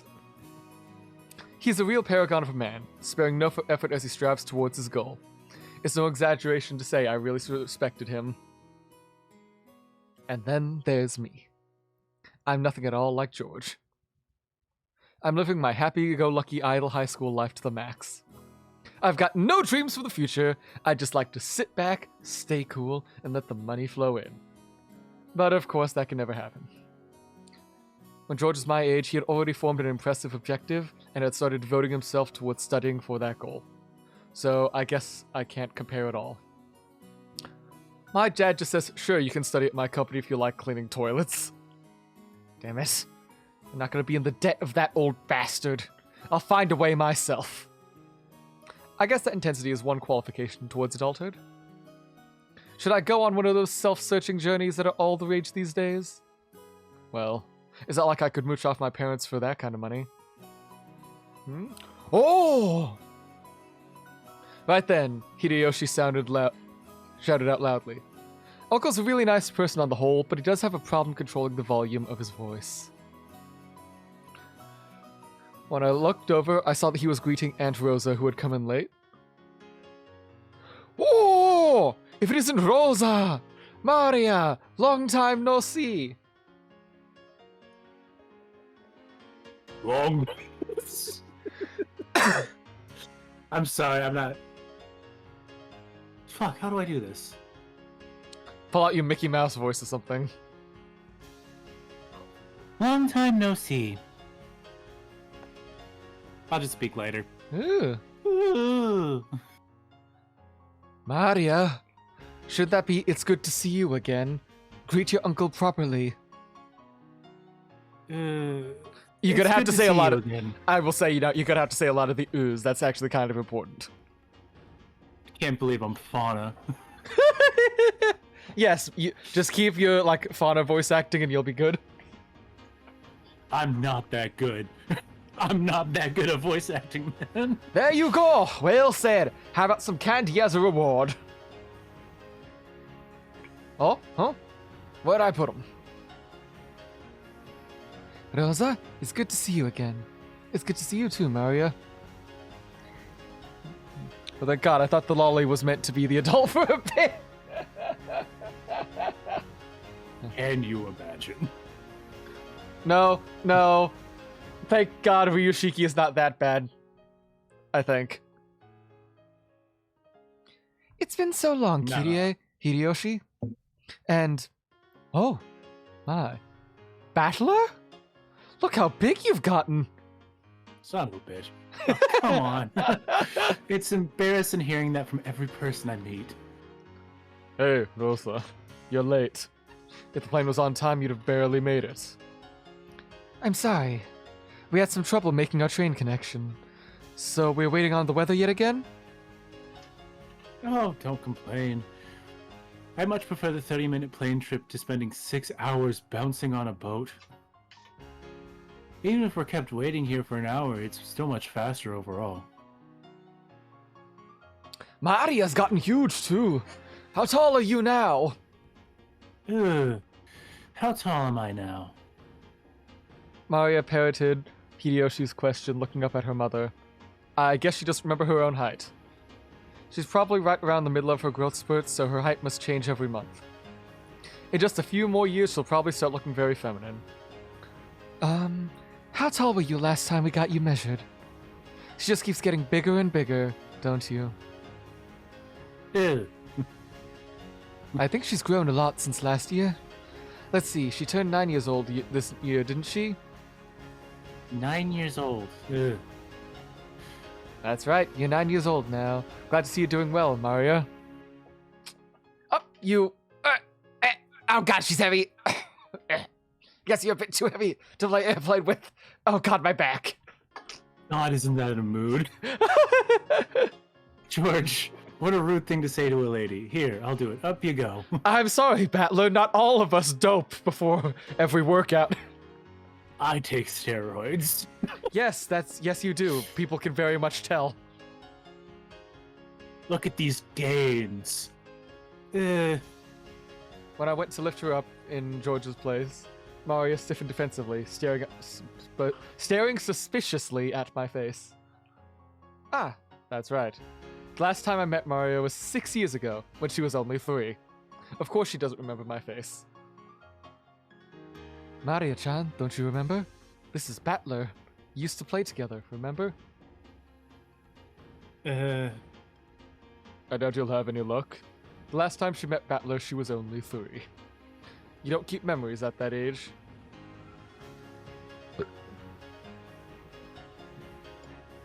She must know everyone's face apart from mine because she meets them every year. But I haven't had contact with the Ushiromiya family for about 6 years now. So it's no surprise this 9-year-old girl doesn't have any memories of me. Even I can only barely just remember her being a 3-year-old crybaby. Maria, this is Battler, Uncle Rudolph's son. Understand? Uncle's the son. That was probably a sign of her brain breaking, unable to understand the complicated explanation. I guess it was a bit too confusing for her. Maria, this is Battler-kun. He's your cousin, like me. Like George? Battler, cousin. Ugh. That's right. You got it. This part of George is what makes me really look up to him. For someone who isn't married, he's just great at dealing with kids. He's 23. I'm sorry, I'm 24, man. I know. I'm sure that he'll be an indulgent father in the future. Battler. Mario looked straight at me with a questioning expression, as though asking whether it was alright to call me that. Fuck, sorry, I was drinking. Not alcohol, I was drinking water. Yep, that's me, Battler. Nice to meet you, Maria. Yeah. Battler. Maria, you mustn't address him without honorifics. Call him Battler Oni-chan. Go fuck yourself. Maria! Saying that to your mother! Do we need to get out the cane? This is the 80s. Hey, we can probably get away with that. This is the 80s when you could get away with beating the shit out of your kids. Don't beat your kids. It's cool, Annie Rosa. I don't sweat the small stuff, right, Maria? We're buddies on a first-name basis, us two, aren't we? Battler, Battler, Battler. Ooh, ooh. That's alright, Maria. What's the song? Hey there, Maria. Hey there, Maria, Maria, Maria. We horsed around for a while to make up for the 6-year gap in our friendship. She probably still thinks of me as nothing more than a big new friend, but things will probably work out as we get to know each other again. But I'm surprised. She's just the way I remember her being 6 years ago. Seems that people don't change that much after all. I'm a bit happy that she's still the pure, innocent girl I remember. Her name is written... That one's not so difficult to read. Of course it says Maria. The third character looks like a cross, which is pretty cool. Her feelings don't usually show up on her face, so it can be difficult to know just what she's thinking. But that's just how she looks on the outside. On the inside, she's just a sweet, normal girl. The inner machinations of my mind are an enigma. Wrapped inside a mystery. Tied within the lower key demonology of Solomon. Or something, I don't know. What do witches use? Do they use the Ars Goetia for that? I was quoting Patrick. No, I know. Maria, you have to let go, Battler. The accident, it wasn't your fault. One second, pouring myself another drink. You have to let go, Battler. The accident wasn't your fault. Maria, no! No! Then there's Maria's mother, Auntie Rosa. She's my dad's younger sister. Rosa is written that. Here's a name that's definitely not Japanese. Sorry to say it, but her name's almost as ridiculous as Dad's. I've got to respect her for not ending up as screwed as he is. When I think about it, all the names in my family sound foreign. Just why is why is grandfather so obsessed with this? Because of him, even us grandchildren have to put up with this weird naming sense. It's even more annoying now since grandfather's own name is perfectly normal. Anyway, there's one I'd thing like to point out. Yeah? I'd like to point out, a lot of these names, completely normal names. Battler's name, not at all a normal name. He's the only one with a fucked up weird name. I'm sure we'll find other fucked up weird names later on. This is probably. Ryushiki. True. Anyway, there's one thing about Auntie Rosa that's a relief compared to the other family members. The old bastard and Auntie Ava have this annoying urge to tease and mock people all the time. But even though she shares their blood, Auntie Rosa isn't like that at all. She has the most common sense out of all the siblings. Like Uncle Hideyoshi, she's a kind aunt who will always be on our kid's side. However, possibly because she's more strict as a parent, she's not liberal with handing out spending money like Uncle Hideyoshi is. And the damn liberal. I can't. Mario, have you been heard? They're putting chemicals in the water that are turning the frogs gay. I cannot do an Alex Jones voice. I cannot make my voice. They're putting chemicals in the water. They're turning the freaking frogs gay. Alright, now that we have the entire group of family members who are going on board the plane, as though it had waited for us all to get there, the announcement rang throughout the lobby. Our apologies for the wait. Boarding will now commence for Flight 201 to Nijima. We ask that all the passengers please form 2 lines in the front of the counter, behind the white line. Rosa, you still haven't gone through the boarding procedures, Hurry up. Oh no. Maria, come on. Ugh.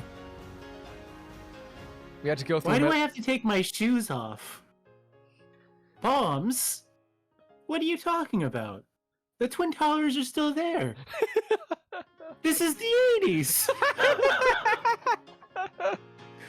It's not that funny of a joke. People died.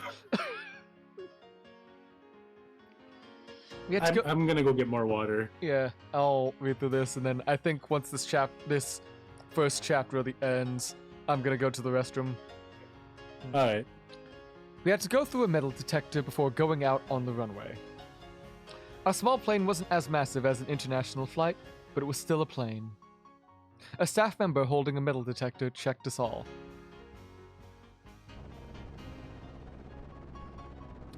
Once all of us cleared the check, we followed the staff member out onto the runway. Come to think of it, everyone here is in the Ushiromiya family.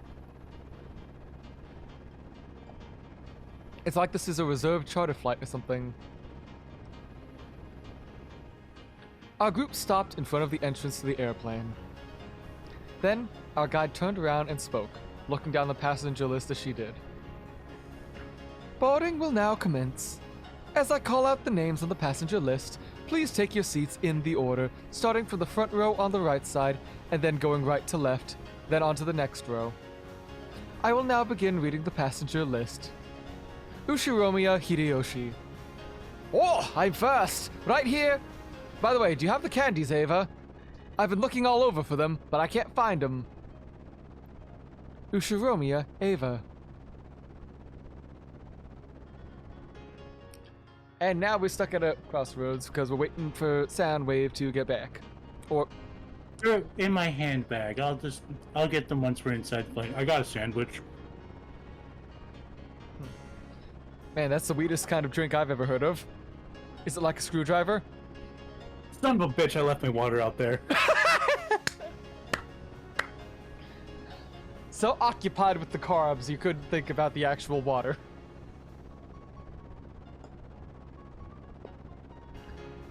I've heard that candies are a good way to protect your ears from hurting due to the variations in atmospheric pressure when the plane is landing or taking off. That's probably what they're talking about. Or it could be drugs, that's also very possible.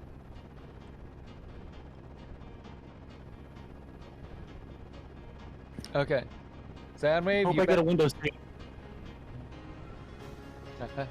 Don't worry, there aren't any other kinds of seats. According to George, there are apparently only 2 lines of seats. Yep, it's a small plane, alright. It isn't really gonna shake, is it? Ushiromiya, George. Right here. Don't worry, Battler. It won't shake too much. Ushiromiya, Battler.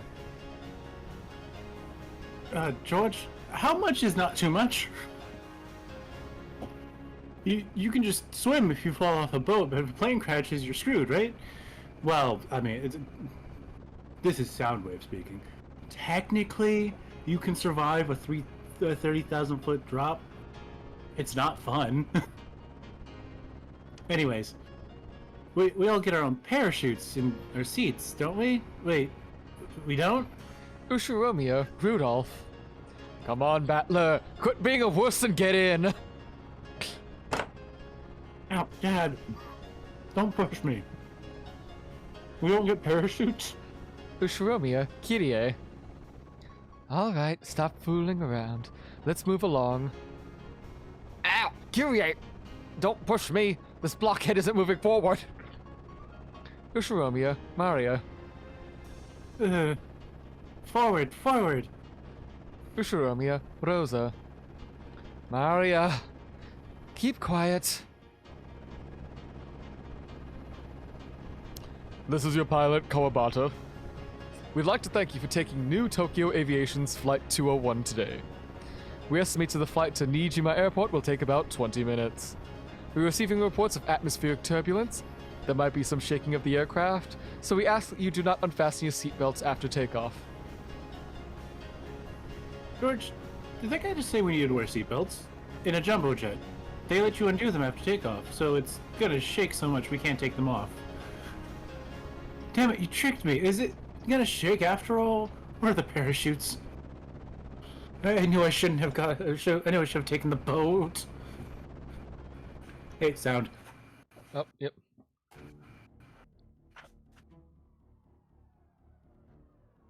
Alright. With this, I am going to quickly run to the restroom because I think this auto progresses on its own. Huh. Yep. Ushiromiya Battler. Enjoy, to entertain the chat. While I'm gone.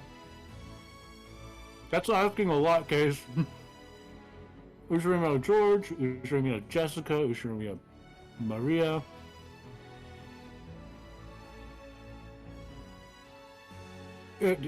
Ushiromiya Kinzo, Kraus, Ava, Natsuki, Hideyoshi. Rudolph, Kirie, Rosa.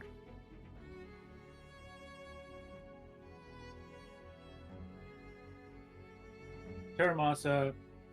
Oh, yeah, these people.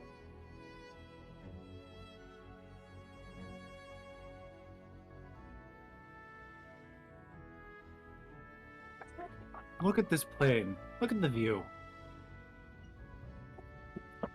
Umineko no Nakokoro ni. Rondo of the Witch and Reasoning. I am back. Umineko, I know. When They Cry. Rondo of the Witch and Reasoning. Okay. Good timing. Mm-hmm. Saturday, October 4th, 1986. 8 a.m. Arrival at Nijima Airport. We should have taken the boat. The boat. Ugh. Gonna fall.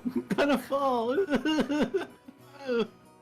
Maria, that's enough.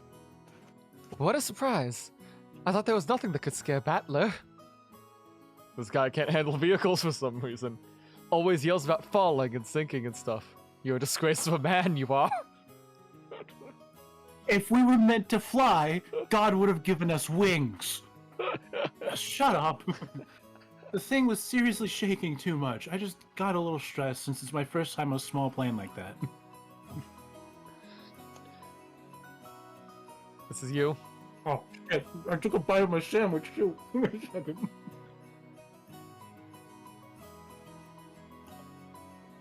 It's a dry sandwich.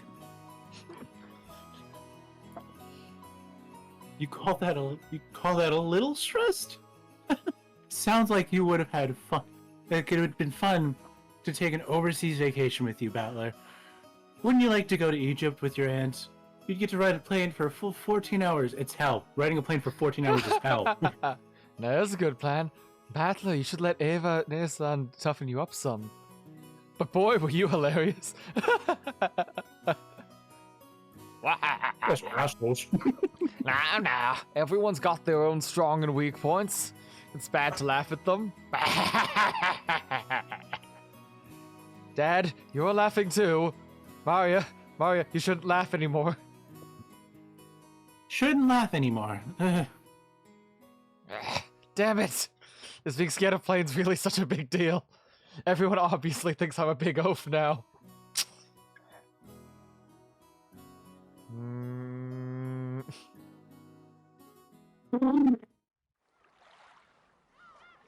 We split up and took separate taxis from the airport to the harbor. From there on, we would be taking a boat to the island. The islands are right next to each other, so it's not that far. It would be a leisurely 30 minutes by boat. As we arrived at the pier where the boat was... So the island was anchored, we saw a silhouette waving its hand.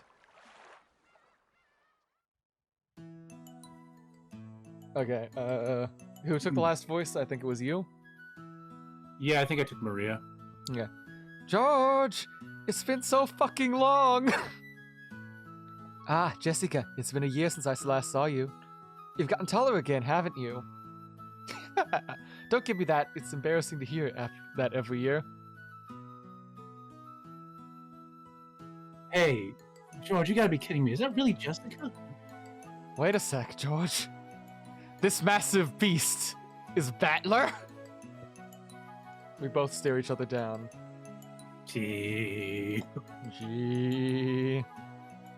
She definitely didn't look this grown up in my memories, but I do remember her crazy way of talking. That's a weird thing to say. Yo, Jessica, what's this now? You're kidding me. You look like a woman now. That's such a weird fucking thing to say. I'm not saying that. I'm not saying that. That's your cousin, man. Ah, Japan! Fucking Japan. Fucking Japan. Hey, screw you. I'm a blushing flower of 18. Just like hair grows out, so will other stuff. You think I got boobs just so you can go and rub them, loser?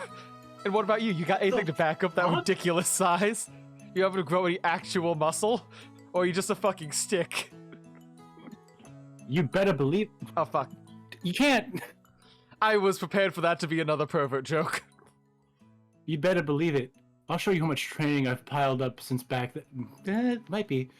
I'll cram it. I'll beat you at your own game. They're gonna actually fight you, I can tell. This headstrong girl's name is Ushiromiya Jessica. Jessica. She was born into the same unlucky star as me, sharing the same kind of weird name. You see, blank is pronounced Jessica. It'd be great if we could read Japanese at all. I mean, that is literal Jessica. That's how it's gonna be pronounced, so. She's Dad's older brother's daughter. That older brother happens to be the eldest son of the Ushiromiya family, so I guess that also technically makes Jessica a direct heir to the Ushiromiya family wealth and shit. Since Jessica and I are the same age and had that type of boy-girl rivalry between us, we've all been used to fighting and joking around together whenever the relatives gathered. Jessica grew more quickly, so she always had me beat in terms of size and physical strength. So when we scuffled as a contest of strength like this, it usually went Jessica's way. Sound. Also, Pack responded to me. Oh? An hour ago. Fuck. Good job, man! What's the verdict? He said it depends on what. He had to evacuate because of fire in Canada. Oh, right! Alright, Canada's also on fire. Tell Yeah. him to, like, make sure he's safe before even considering. I don't want him to, like, risk his life for a fucking dumb, stupid visual novel. No, he evacuated, so he's not with his PC right now. Gotcha. Yeah. I asked him if he could watch, like, a Discord stream on his phone. Alright. Give me one moment. I'm gonna try calling him. Okay. I will be back. Alright, while you do that, I'm going to just keep reading then. So, Alright. even though I clearly understood that I'm bigger now, I still feel like I can't win against Jessica with my own strength. Oh. Whoa! What the? What are you getting all serious for? Ow, ow, ow, ow, ow. Hey. This isn't nothing. Jessica, you've gotten weak. Shut up. I'm a woman over here, believe it or not. Oh, Noelle was always going to be stronger than a... You gonna ignore that? Gonna ignore that statement? Well, that's certainly true. Me, I put on my arms, all went to your chest. It was prayers from a strength through my arm. It says your doll plate. What about the plate? Stop it. No, I'll be ruined. I'll be ruined for marriage. Don't touch me in strange places. Don't say stuff that people are going to misinterpret. He did not answer. Okay, that's fair. I skipped through some other awkward shit. Yeah. Honestly, I was so surprised at how feminine Jessica had become that to seriously horse around to hide it. Well, yeah, considering what a brassy brat she was 6 years ago, anyone would be surprised. And I guess she's just as surprised. She definitely wasn't expecting she'd lose to me in a test of strength. After losing that easily, she must have been shocked how much I've grown in the past 6 years. I take steroids. That's also true! Battler is actually just doping in the middle of all of this.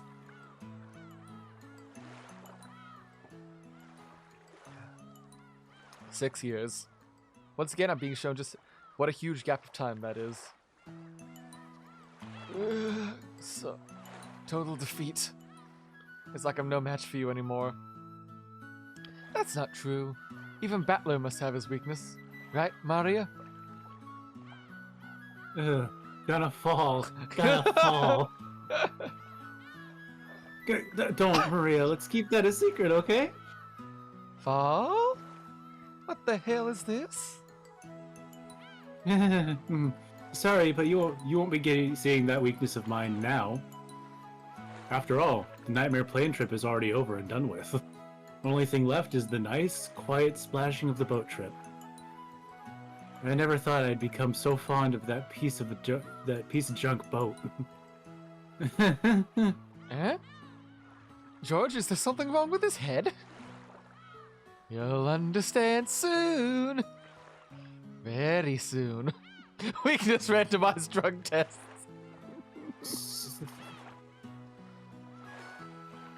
At the time, I didn't understand what George meant by that smile.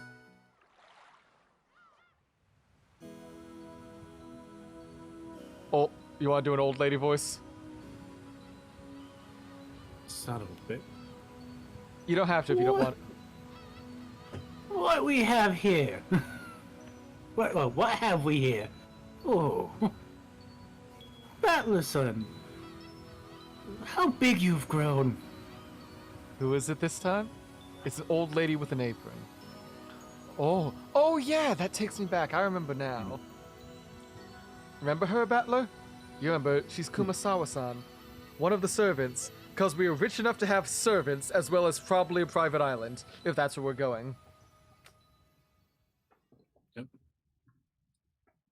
I could never forget Kumasawa-ba-chan. I will do this one because it's just nice. I mean, you haven't aged a bit in these past 6 years. Oh, sure. So this is the honorific you actually respect. No, because it's a little more respectful. Maybe with you. Wait, you haven't gotten younger, have you? Oh. Lately, my skin's been getting all smooth and silky. And look, my chin... Now she's giving him shit. My chest even got bigger as well. Want to give it a rub? Very funny. My best rubbing is strictly limited to fucking. Even I had some bouncy ones to my youth, you know. Yeah, now, feel free to have a go. Give me a break. It's chicks I'm looking for, damn it. Not grannies. The jokes I cracked about Jessica were being used against me. Got to think of it, she was always this type to tease people. Kumasawa-san, stop that now. People with 1 foot in the coffin shouldn't jump around.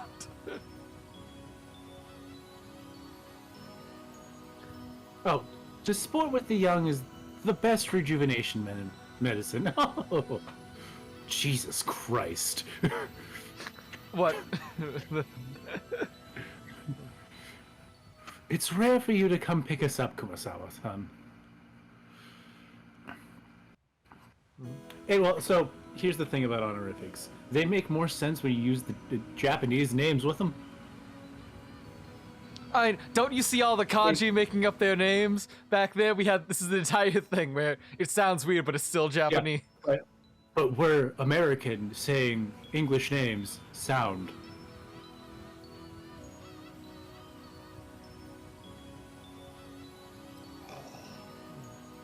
Okay. Anyway, go on. It's rare for you to come pick us up, Kumasawa-san. What a curious turn of events is this? Normally, whenever you're entrusted with something to do, you what the fuck is that word? Lumbago. Your lumbago always kicks in. Think of it as like a back pain, lower back pain. Oh, like lumbar. Okay. Yeah. Like, hello, I'd like for you to go, like, drive to the groceries. Oh, my back! Oh, my poor back. Oh, Eva-san, you're as harsh as usual. I find myself with some urgent purchases to make, and while I was at it, I thought I would come welcome you all. Although, it does give a bad impression if the one waiting to greet you is a decrepit old woman. Oh. Yeah, so I make sure to write down some notes I forgot to for the mystery that's probably going to come up later.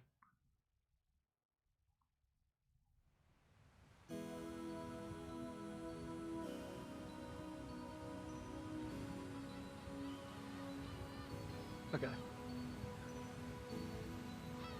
Auntie Eva spoke sarcastically, but Kumasawa-bachan's years of experience were nothing to sneeze at. She more than capable of smoothly and coldly letting that comment slide. Well, I'd rather not say it, but old Kumasawa-bachan might be past her prime as a servant. She acts as though she's in good health, but between her headaches and her lumbago, her body is wearing out. To tell the truth, the fact that she's still working is impressive. How old is she this year again? She must be pushing 80, at least. It's incredible she's able to act so brightly.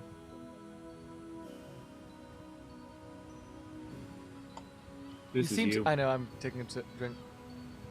You just seem to get more and more lively. Oh, that's right, here you are. It's the tea I was talking about before. Look, I brought some. Please do try it later on.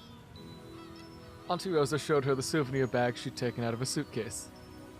To think that she had faithfully remembered the promise she had apparently made last year and faithfully bought it.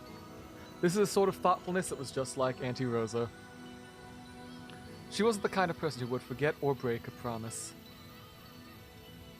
As for Kumasawa-bachan, she seemed deeply touched by the fact that not only had Auntie Rosa remembered her year-old promise, that she had brought the gift for a simple servant like her. This is Kumasawa Chiyo-san. She's a senior servant who's been working for the Ushiromiya head house for many years. As you could expect from someone her age, she isn't good at manual labor, but from kitchen work to cleaning and laundry, she's a kind of super servant who can handle just about anything.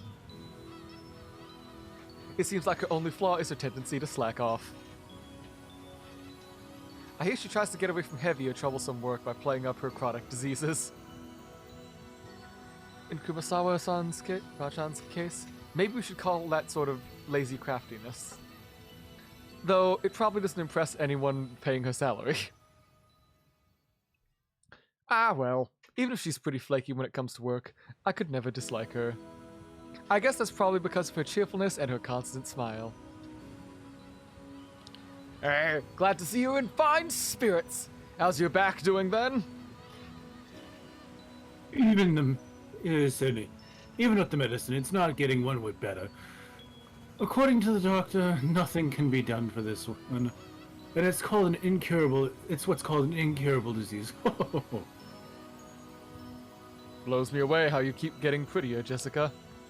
Be glad you ended excuse me. Be glad you ended up like Natsuhi. Really? But personally, I don't think I look like her at all. I mean, I don't even want to be like my parents, because I got zero respect for him. Now, you shouldn't say such things. It's amazing how many people don't want to be like their parents in our family. Ah, that's me. Hell no, don't you start taking after me. Your nose looking like me is already pissing me off. What are you talking about? It's ridiculous how completely alike you are, and just like your father. Oh no. You can't be serious. How am I just like Dad? You're his copy in arrogance and self-importance. Father's blood is especially strong in you. And... don't know his name yet. Wouldn't you say, Rosa? Oh, absolutely. Kraus and Rudolph are almost unbelievably like Dad. There's his name, Kraus. Kraus.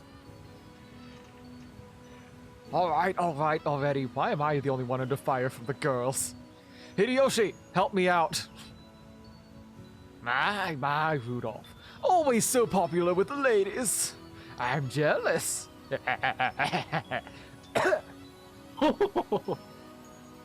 As usual, you're popular enough to make me jealous. Well then, everyone, shall we head over to the boat? But come now, Maria. Let's get on the boat together, alright? Get on the boat together. Ooh. Everyone gets on together. Ooh. Does she just parrot people? Whatever. She's supposed to be like 9, but she's acting a lot more childish than she should. Yeah. And that's... Hell yeah. Good? Pay attention to that. That's something that's gonna come up. Yeah. Hell yeah. This time I'm not gonna be scared. I'm used to being shaken by the waves. With this piece of junk fishing boat, I'm less afraid of the shaking than the engine breaking down and the boat drifting off. Oh, yes, Battler. I forgot to tell you.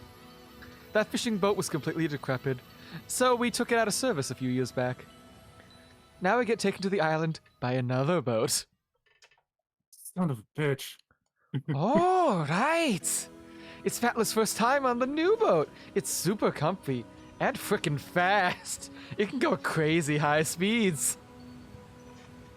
Oh, that means less trip time, right? That sounds great. I mean, a boat might be better than an airplane, but if you're telling me we can spend even a little less time exposed to the danger of sinking, that's just awesomely great. Sound. Ooh. Is Battler kind of...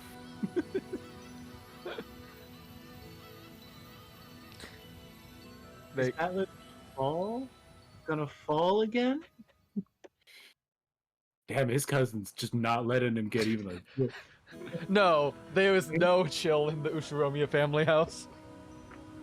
Only on airplanes. Everything's fine now.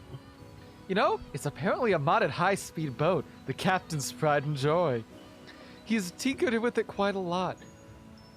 He was going on about how he attached the 4 high-efficiency propellers to it, and now it can break 40 knots or something like that.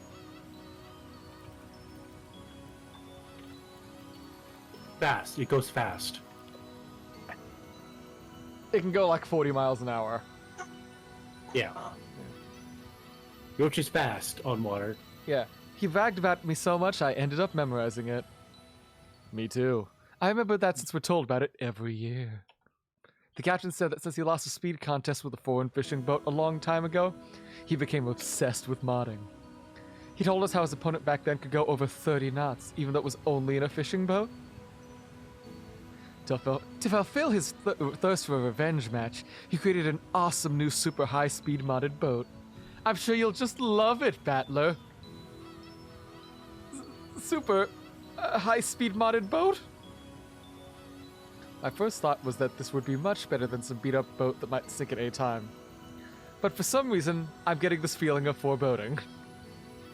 Nah!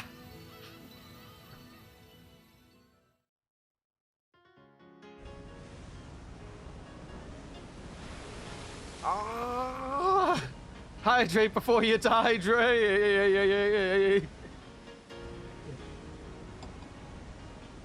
Oh god, that's actually kind of disorienting. Hey, Battler, maybe you should just swim to the island. Battler, you shouldn't lean over the railing too much. You might fall. Gonna fall! Gonna fall! Damn it! Why?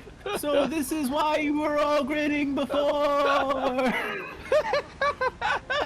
That's actually very disorienting. Can we stop that?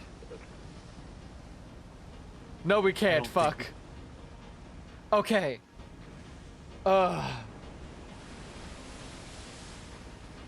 Okay. I love doing just the regular fits because all I'm doing to make my voice sound It's like just slapping just your throat. tap myself on the chest.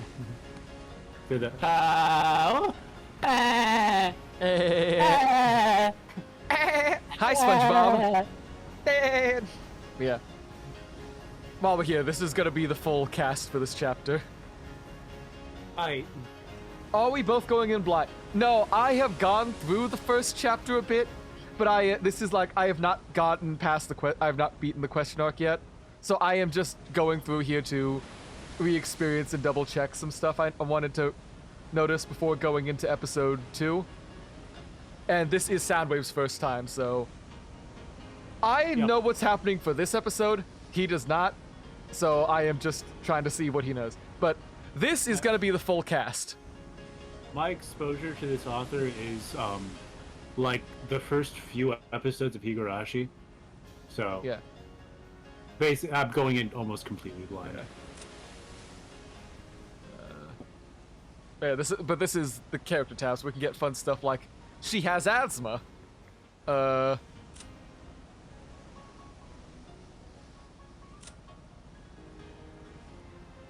Yeah, these three are like CEOs, except for Ava, who's like got some other stuff going on, but whatever. But yeah. Anyway, Burncastle. Hey, thank you for the follow, Burncastle. I can't guarantee we'll be able to play this again frequently, like maybe next Saturday again for the next chapter, but it's definitely, what's it? Okay. I just got a reply from Velvet. She also can't make it because she's watching Dune at someone else's place. Damn. Seems that everyone else we're trying to get to help with voice acting has not been available. Unless Pack has gotten back to me. Yeah, you should check that. While you do that, I am going to go quickly grab a drink. He has not. Okay. And then we can get back to the shaking of the boat. Cool.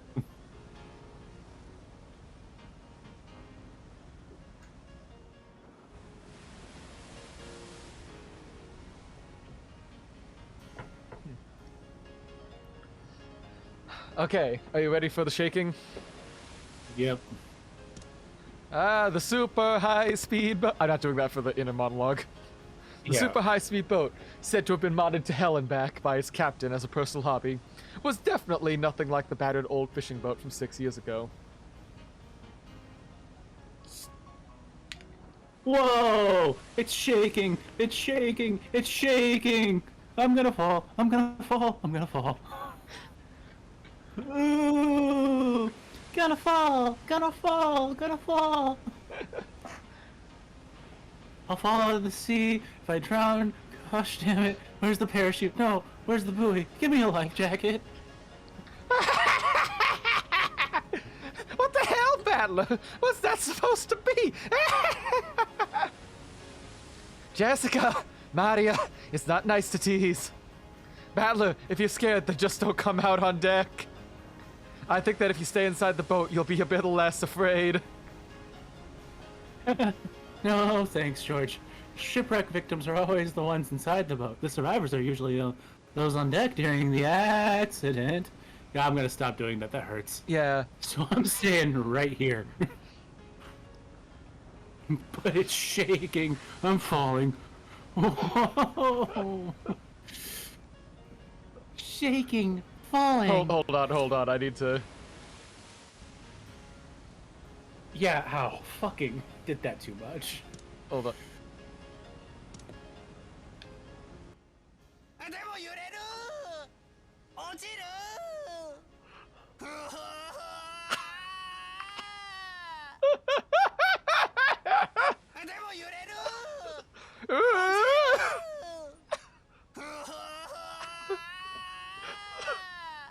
was really going to do that for all his life.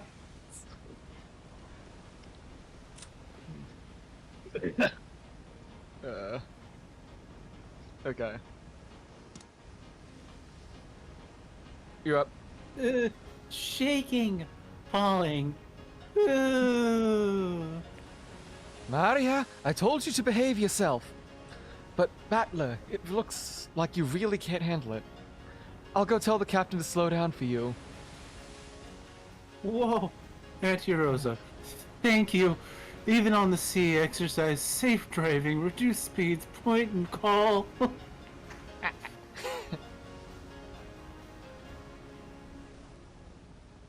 Oh, don't do that, Rosa. Ordeals are necessary for the young, right, Battler-kun? You can conquer this much, no problem at all. Otherwise, you won't be able to go to Egypt with your aunt. Whoa, Aunt Ava, you're mean. Oh no, I'm gonna fall. Life jacket, parachute. Oh. No, okay, turn it over. See and think that way. What's the enemy aiming for? He wants to make me afraid like this. If that's what he's aiming for, too bad. Like hell, I'll be scared. Stop it, I'm gonna fall. He is trying to do Sherlock Holmes against why. That's fucking great. He's trying to big brain this when he's too small brained on the boat. So after making a huge fool of myself for a while, Auntie Rosa had a talk with the boat captain, and he slowed down to a much more manageable speed for me. Her speed is better. Earlier I didn't feel alive. The new speed, which I was capable of tolerating, was apparently extremely slow. But that just now was completely insane. The whole boat was shaking, sliding and leaping across the open ocean surface. I felt like I was riding on the back of a flying fish. Jessica was still guffawing at me as I leaned against the railing, tired and disheartened. I lost it in that strength contest earlier, but I'm glad to know I've still got the edge where it really counts. But seriously. Damn it, go ahead and laugh. One of these days I'm gonna find your... Nope. Nope. That's weird. I'm gonna find your Find your weakness and get back to you, that's all we need to know. Yeah, that is your first cousin, dude. That is your first cousin. Yeah. Fucking Japan, man. Well, we'll see about that if you ever do find it, okay? Battler all worn out. Yeah, Battler all worn out.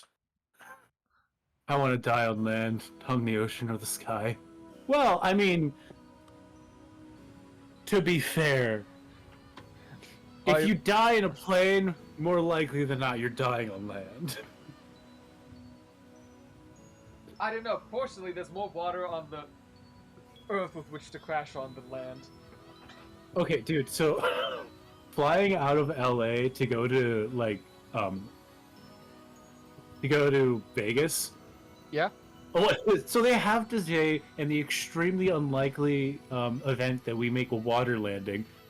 And then I was like, if you make a water landing in the desert, I will be more impressed than making a land landing. You're gonna crash into, like, what's, like, the 3 drops of water left in Lake Mead. Yeah, you're gonna crash into Lake Mead putting another plane there.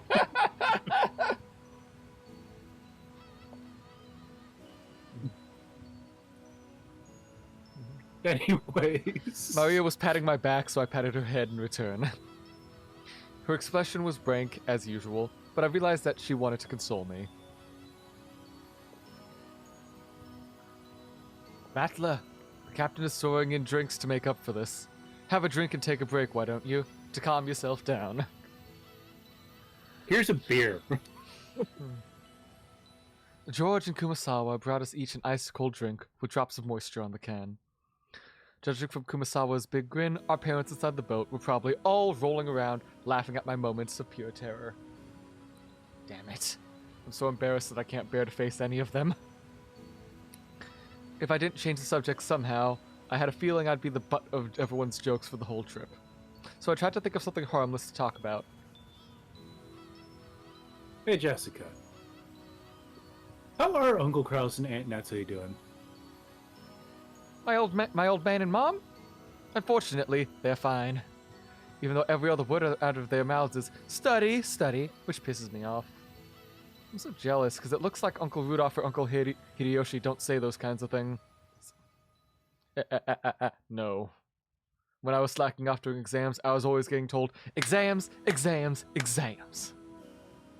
I thought it was annoying, but now I'm grateful. Huh, I knew it. George is magnanimous as ever. As for me, I have to look after myself. No one says a thing to me. Well, it's not like I'd listen if they did.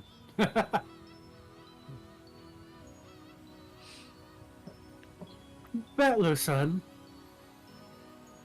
Yeah, nah. Battler, have you still not returned to your birth home? Well, I kind of go back now and then. I still have lots of clothes and stuff left at the previous house. Battler has 2 homes?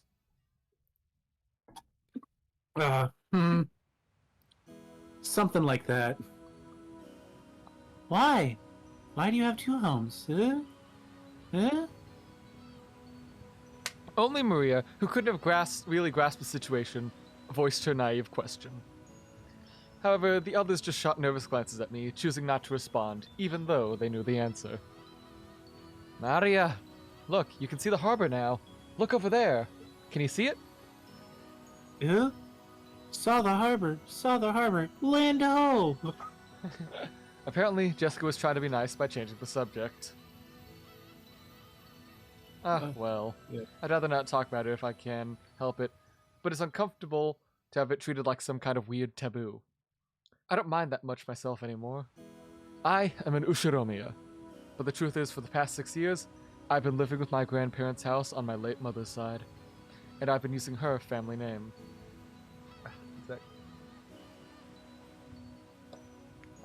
When those grandparents passed away, one after the other, I'd basically had no choice except to go back and live with the old bastard. Don't get me wrong, I didn't just run away from home or anything like that. The only one at fault here is my dad. I don't really blame Kirie-san. Being able to hold that old bastard's reins and ride him out is no mean feat. But as for the betrayal that the old bastard inflicted on my mom, well, unfortunately I still haven't fully gotten over that. Ahem. We'll be getting there soon. George cleared his throat, trying to change the topic. Please forgive my indiscretion. It seems this old woman has said too much already. If I've hurt your feelings, I don't mind it, and no one's feelings are hurt. Don't worry, Kumasawa-chan. Kumasawa-san seemed to regret speaking out of turn, but I was more concerned about being worried over something like that, being worried over for something like that, so I stood up and passed it off lightly. After that, I had a sip of my drink and headed over to Maria and Jessica, who were gazing at the silhouette of the island. Ugh. Battler saw the island. Saw the island. There. Where is it? Oh, I see it now. Even after 6 years, the island hasn't changed a bit. No shit, dude. It's an island. Yep. There's no active volcano on it, so it's not getting bigger. You never know. I don't know, they could have built like another mansion on it or something. Or a water park. Can you imagine having your own fucking water park? No. The amount of money you would have to pay. These people have a private island. They're fucking loaded. I don't but think... you have to like pay for chlorine and staff. That's just a lot. They have a private island, probably with running electricity, water, gas, servants to manage the place, a boat service that picks them up and leaves them. They have to get food delivered. That's just as much of a hassle to get worried about. And knowing that it's a rich person's house is also going to be like, hoity-toity as fuck. So they're going to need to, like, pay people to maintain that shit. I suppose. Small island silhouette in front of us has gotten pretty close. This island's name is Rokkenjima. It's a small island about 10 kilometers around, located in the Izu archipelago. Since they call this archipelago the Izu 7, a lot of people think there are 7 islands. But that's not true. There are actually more than 7. Rokkenjima is just one of the islands that don't get counted. Even considering that, there are probably very few people who know about this island. After all, only the people of the Ushiromiya family come to this island. In other words, it has no ties whatsoever to outsiders or tourists. So you'll never find this island's name in a travel brochure. This is all because Rokkenjima is an estate possessed by the Ushiromiya, his head house. Only the Ushiromiya family lives there, and only people connected to the Ushiromiya family can go there. There's nothing else there except for a harbor and a mansion. The vast majority of this island is still uncivilized forest. Such a waste when it could be made into a nice golf course. No. No, we have enough of those. Fuck you. Leave the island alone.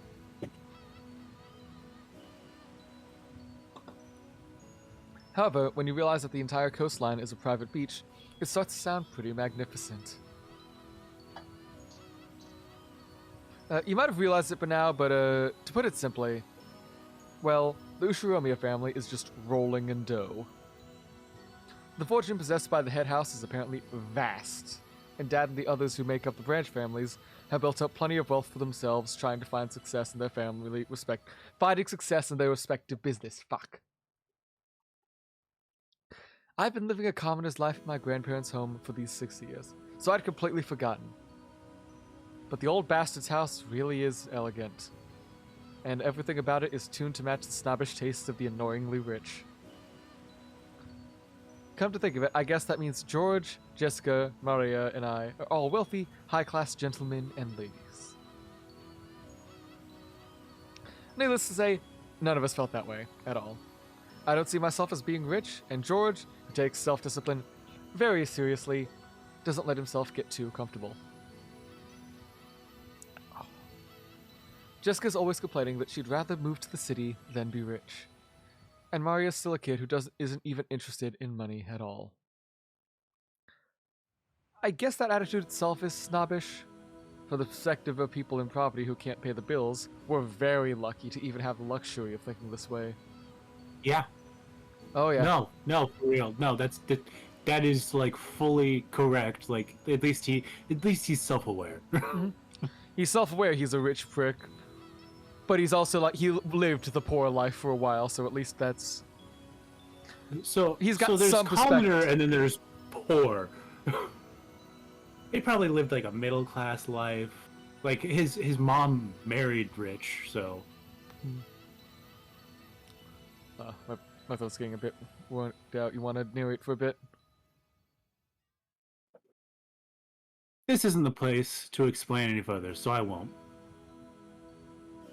Anyways, it's the same as not being able to choose the parents you're born from. I didn't ask to be born into a rich family, and I don't think it's something that I should be hated for. For being born into it, no, I'll give you that. Yeah. If you like abuse it and act out and shit like that, absolutely get judged and hated for it. Elon Musk. It can be pretty tiring when people are prejudiced against you just because you're rich and refuse to judge you by your merits. Yeah, no, that's fair. As I pondered these sentimental thoughts, Maria leaned over the railing and started shouting. I'm not shouting.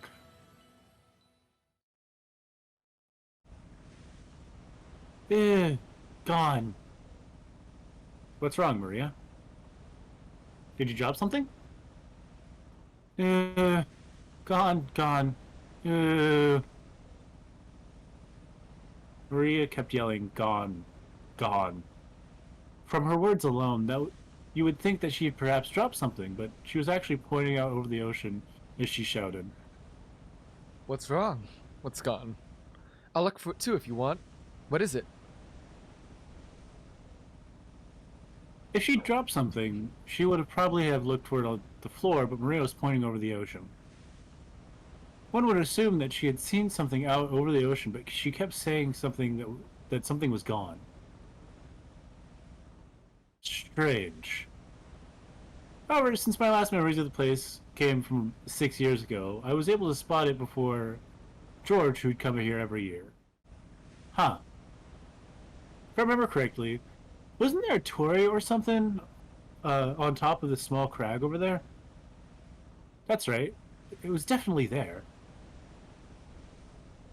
I remember it well since it was like a landmark, the first thing to greet you as you got closer to the island.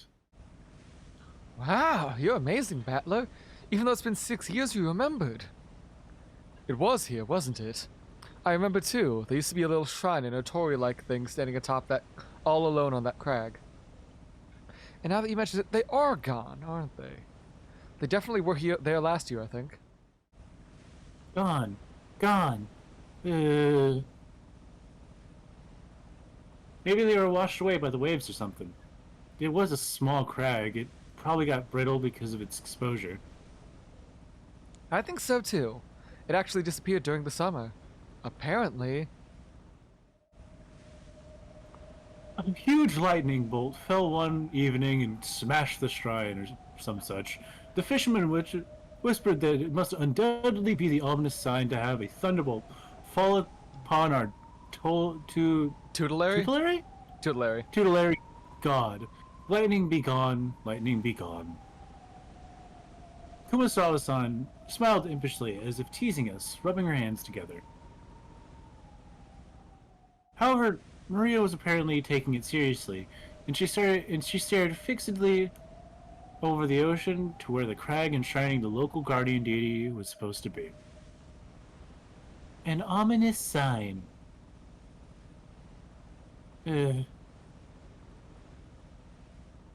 Enough, Kumasawa-san. Maria isn't old enough to understand this kind of joke. It's alright, Maria-chan. It's just a coincidence. Nothing scary's gonna happen. George put his hand on Maria's shoulder to calm her down, but Maria's sharp-eyed expression didn't budge. Ominous. Ominous.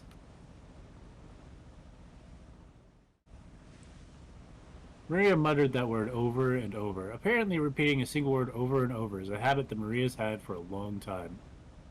However, since the word she was saying was quite literally ominous, it was a bit creepy. Only a bit! Just this tiny smidgen. Don't you just hate it when children say words they definitely don't know the meaning of? Well, would it be worse if she did know the meaning of ominous? You make a good point. I didn't know the meaning of ominous when I was 9. I don't remember when I learned that word. It feels like it's been part of my dictionary for too long. I think I learned it when I was reading, like, Percy Jackson or something. Probably. So when I was, like, 10. You probably could have learned that around 9 or 10. Yeah, I mean, like, it's a big word for, like, a kid. Mm-hmm. Hey now, Maria. Hey there, Maria. Hey now, Maria. Hey now. My baby don't mess around because she loves me so. No push. If we keep singing, Twitch is gonna kill us for being too perfect. Hey now, Maria. Some disaster. I wasn't done. I didn't click my mouse. It just auto advances on that for some reason. Hey now, Maria. Some disaster really will come if you say that word over and over. You know. I tapped Maria on the shoulder. And then Maria whipped her head around and stared in my face and spoke unblinkingly. Disaster coming. That's terrifying. Huh? And just where is it coming from? I answered lightheartedly, trying to break the tension in the air. And in reply, Maria held a finger, raised her arm high, and pointed up to the heavens. When I looked up, I saw the sky, and it was still just cloudy, but it had grown a great deal more leaden than it had been this morning. That's right. They were saying that a typhoon was approaching. Another murder mystery trope. An entire rich family trapped on an island by a storm they can't leave. And then people are gonna start dying. On a dark and stormy night. And they can't leave or call for help the next day because they're on a fucking island. Wasn't there, like, a competition to find the worst way to start a book? And it started off basically a dark and stormy night? Yeah.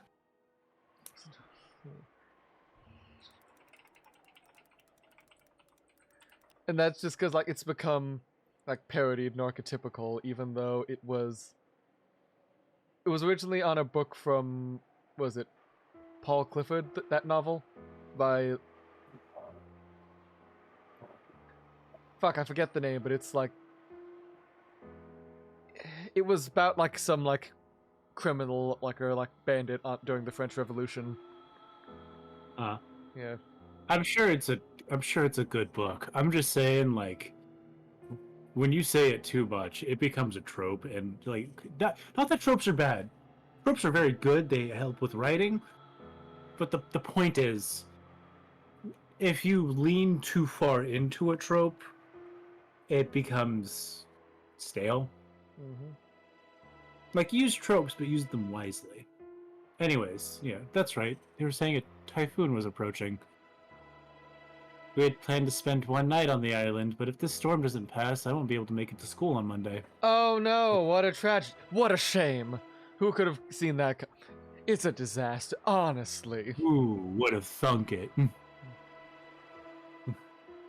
Well, I guess it makes for a pretty good excuse to be absent.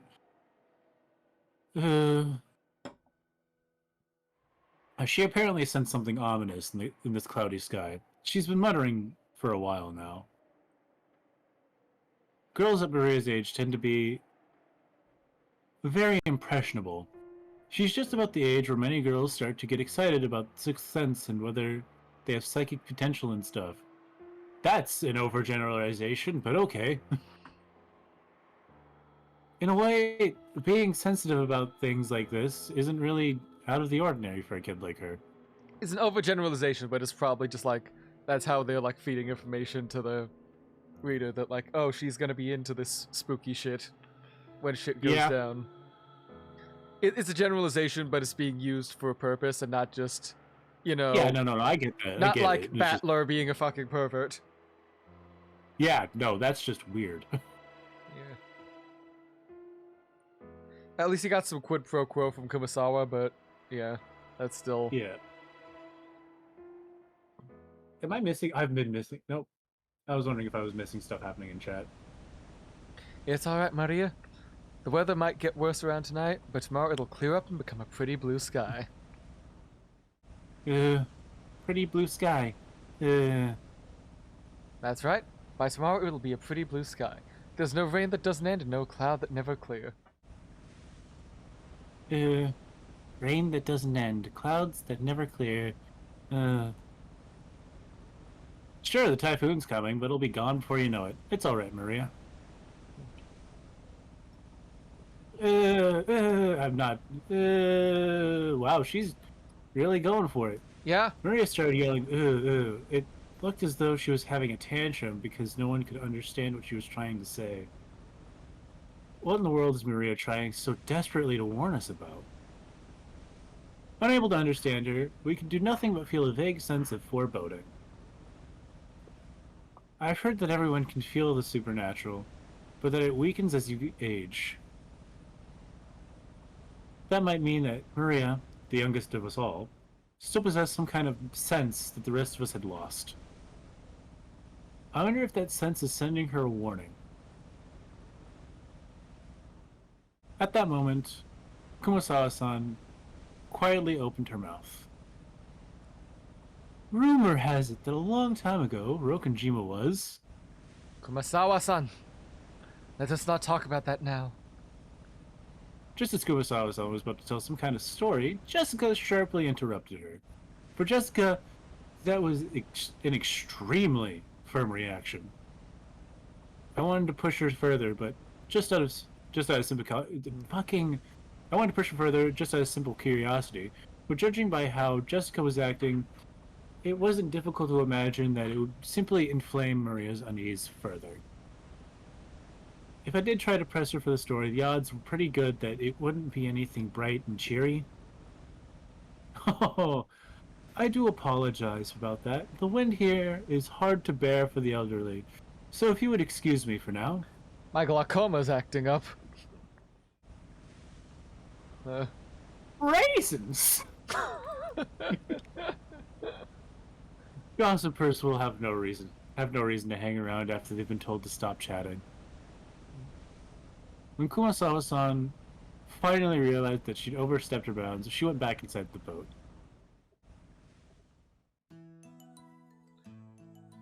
After she left, Uncle Hideyoshi came along to replace her. Since he'd shown up partway through, he completely failed to notice the complicated atmosphere and hung about the scene. So he refreshingly and unwittingly swept the atmosphere aside. So in the end, it was his unwittingness that brightened the mood. Looks like we're almost there. Alright, just a little bit more. Took forever at the speed we went today, didn't it? And you all know whose fault that is. Uncle Hideyoshi, give me a break already. Nah, keep twisting that knife. Seriously, because of Battler, it's taking forever. Yeah. Maria had probably come to the conclusion that no one was going to listen to her. She hung her head, weary, wearing a fretful face. As she did, George crouched down to meet her eyes and spoke to her kindly. Maria-chan, there's nothing to be afraid of, because we're all together. There's nothing to be afraid of if we're together. Go ahead, say it. There's nothing to be afraid of if we're together. Yes, there's nothing to be afraid of if we're together. You want to stop speaking in semaphore, George? Yeah,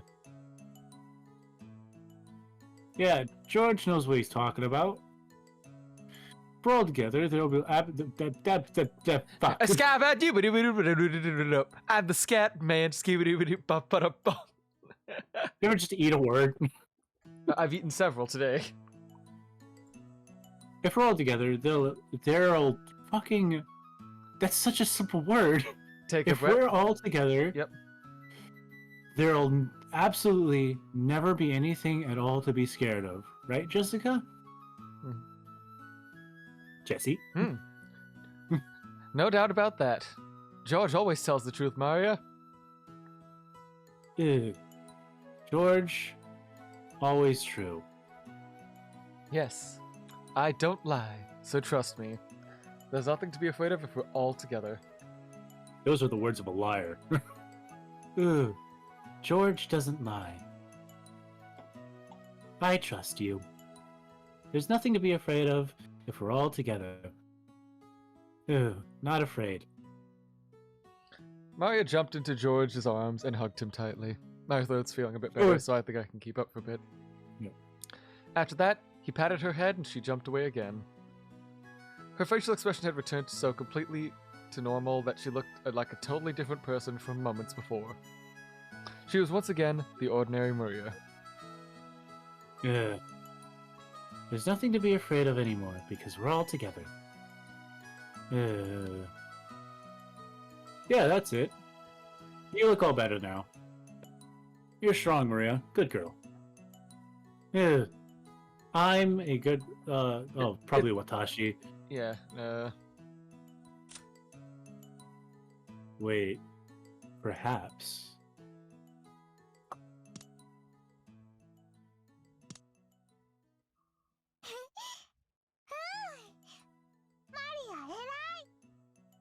Oh, she speaks in the third person. Okay. Gotcha. Gotcha. Maria's a good girl. Good to know. Hey now, what's going on here? Maria-chan didn't get seasick, did she? Well, something like that. We'll be arriving soon. The harbor was already drawing near.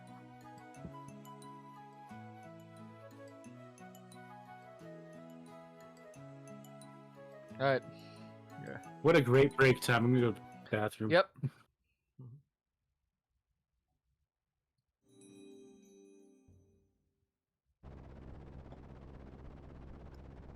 Oh, my throat.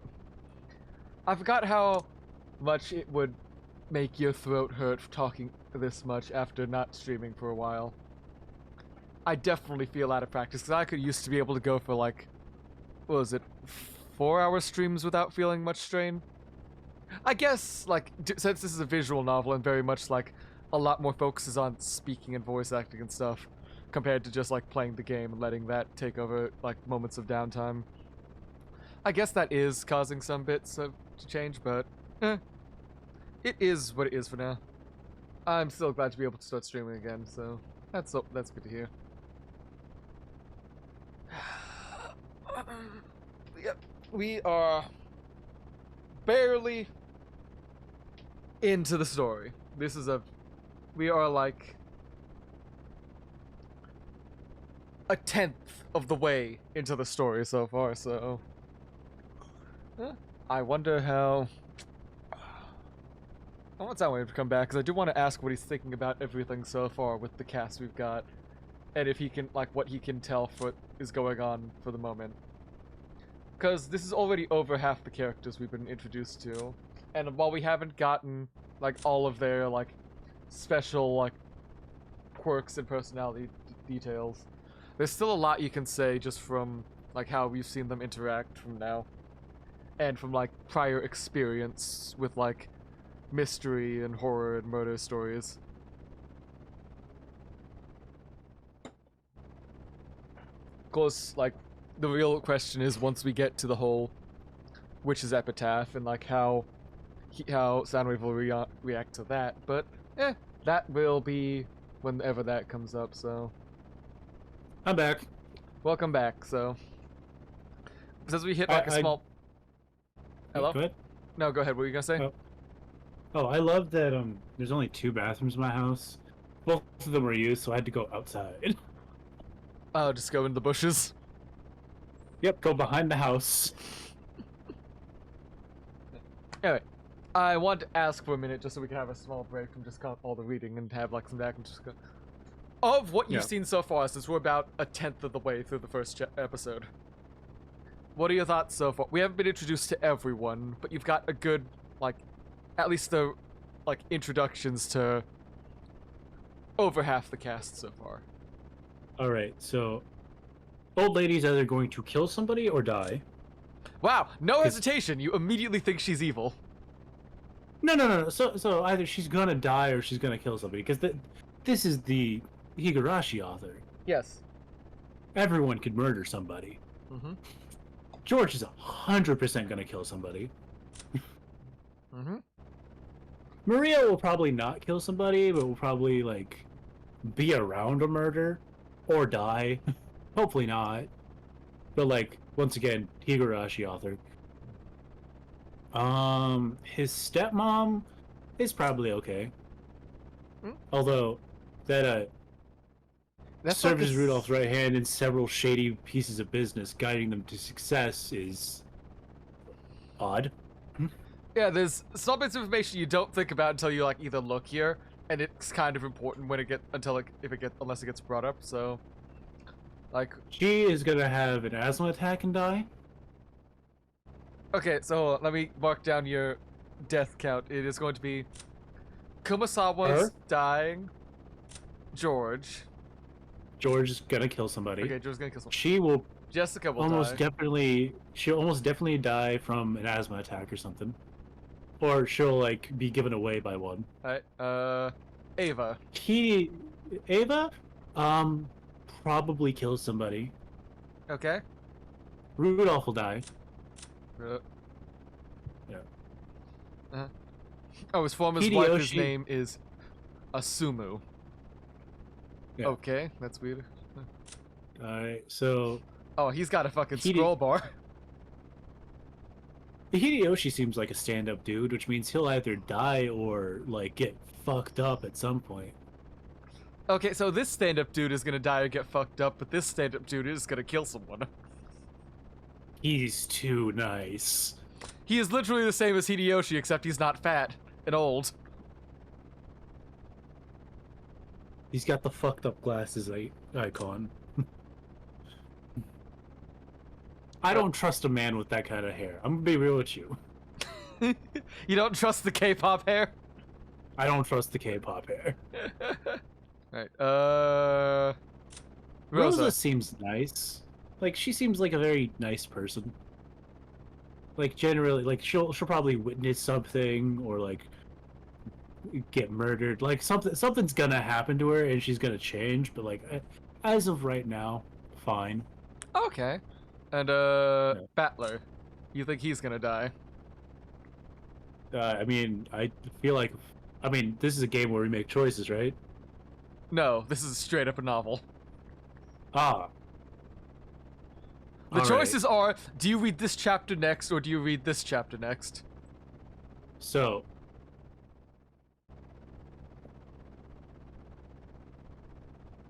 what I think will happen to him is he's gonna continue witnessing his family just getting fucking wrecked, and like just witnessing people dying, and either he's gonna come back really fucked up or he's gonna kill somebody. I don't think he's gonna die. Okay. You know, main character and all. It's also the Higurashi author, so the main character could absolutely die.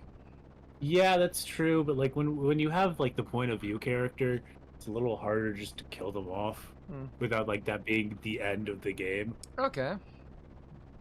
I mean, yeah, Higurashi has its whole like time thing because it just keeps happening. But like, isn't Higurashi is a game where you make choices? Yeah. I don't know. I've never played Higurashi. I've got the first episode because it's free, but I haven't actually played it. I don't know, either it's a game where you make choices or like the same thing happens at the beginning of every chapter. Right. And then do we say anything about Maria? She's gonna witness something or she's gonna be like the center of suspicion for something. But she seems to be very... I mean, she's a kid. Okay. I have... I mean, I know, like, kids have killed people in anime in the past, but, like, I don't know, she's a kid. Alright. I have faith in kids. Alright. So, just from the prologue, that's your thoughts? Alright. I'll probably check about, like, after the first batch of deaths, like, so then get your thoughts again on what's going on, just so we can like keep ourselves up to date on like how your thought process is.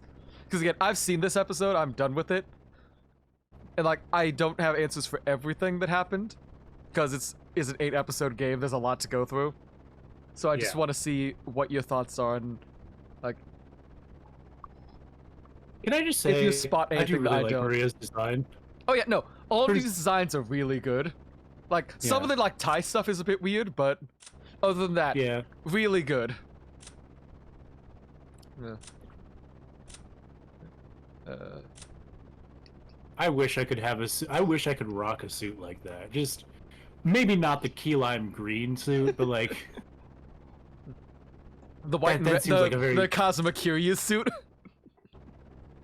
Dude, are you kidding me? If I could rock up like a person from the Yakuza games,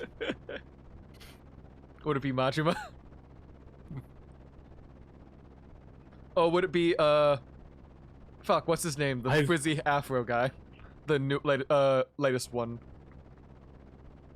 Yeah, I've not played any of the Yakuza games, but like they just have like the most immaculate style.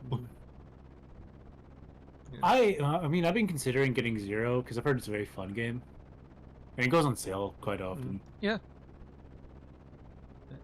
But yeah, all right. Back to the show. Yeah. The boat gave a big shudder. Seems we've docked at the harbor. The boat driver came out and jumped to the pier with his mooring rope. A large man in a tuxedo was waiting for us with a warm, smiling face. I didn't know him, but judging by his clothes, I guessed that he was a servant of the Ushiromiya's head house.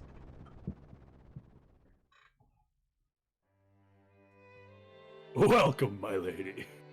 Oh, wait. Milady. Welcome home, milady. You were quite late, and I began to worry. Ah, thanks for caring. Vought had Battler scared shitless, so we had to slow down for him. Seriously? What a pain in the ass. Shut up. I'll remember this when the shoe's on the other foot someday. Sorry, no, I need to take a drink of water. Yeah, my voice is throat's definitely getting a workout because I haven't streamed in like over a year. It's been a bit since I've had to do like stream talking. Mm-hmm. Yeah, we usually like just have like a declines to like silence we're fine with, but yeah, can't have with the occasional joke. Yeah. Anyways, yeah. I'm clicking it. Come on, game.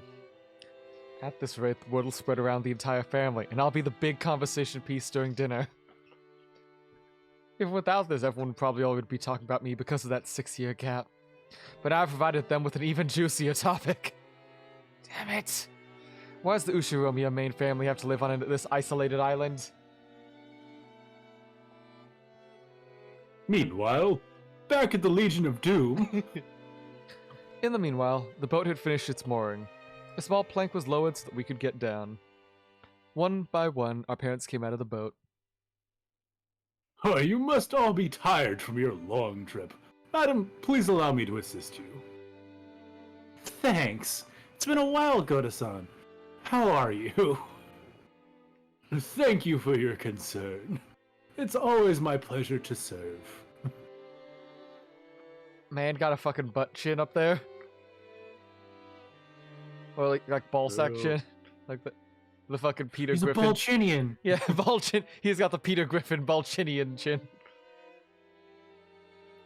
Bachelor, isn't this your first time meeting Goda-san? If I'm not mistaken, you weren't working here 6 years ago, right? Indeed. So please, allow me to greet him for the first time. It is an honor to meet you at last, Battler. I'm pretty secure about my height, but you are huge. This is definitely our first meeting.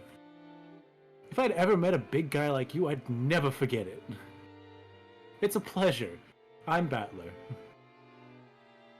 Your return has been keenly anticipated, sir. I have been working for the Ushiromiya head house since the year before last. My name is Goda, your servant. It is a pleasure to make your acquaintance. If there's ever anything you need, please feel free to rely on me. Goda-san, it's been some time. It has been too long, George. Please allow me to assist you. As usual, you're the reception. Why the fuck did I go Shrek for that for a sec? As usual, you're a reception pro. If you ever need a job, just give me a holler, okay? I'd hire you just like that. You do me too much honor. Please allow me to assist you, Hideyoshi-sama. Goda-san then let everyone a hand as they disembarked, greeting them as they passed. His speech and mannerism had the refined polish of a professional. He was very graceful, in contrast with his initially rough-looking appearance. His large size made him seem scary at first, but he was much more polite than my first impression of him had led me to believe. He claimed to have been served on the island for 2 years, but he had doubtless worked a similar job somewhere before. I used to kill people for the Yakuza. Mr. Kiryu. Son. I'm in witness protection. After everybody disembarked, the mooring rope was untied and the boat started to steer away from the harbor. It was probably returning to his home port of Nijima. The captain waved his hand in farewell. Maria conscientiously waved back. I just realized why something's been feeling out of place for me. I can't hear the cry of the seagulls. Translator's note, seagull in Japanese is Umineko. Ah. Oh, it's kind of like Higurashi's a cicada. Yeah. Yeah, so that's gonna be like a vocal tick, or like the seagull's cry is gonna be something we're gonna hear a lot. Yep. Umineko? The birds? I remember that whenever we came to this island, the seagulls always welcomed them with their lively "nya, nya" cries. Yeah, He-Man. My voice is too Yeah, my voice is getting shot as well. it's too shot for me to do high pitched at the moment. Like I'm feeling like the lymph nodes under like the sides underneath my chin, underneath my like chin, like the sides of my chin and throat. Oh.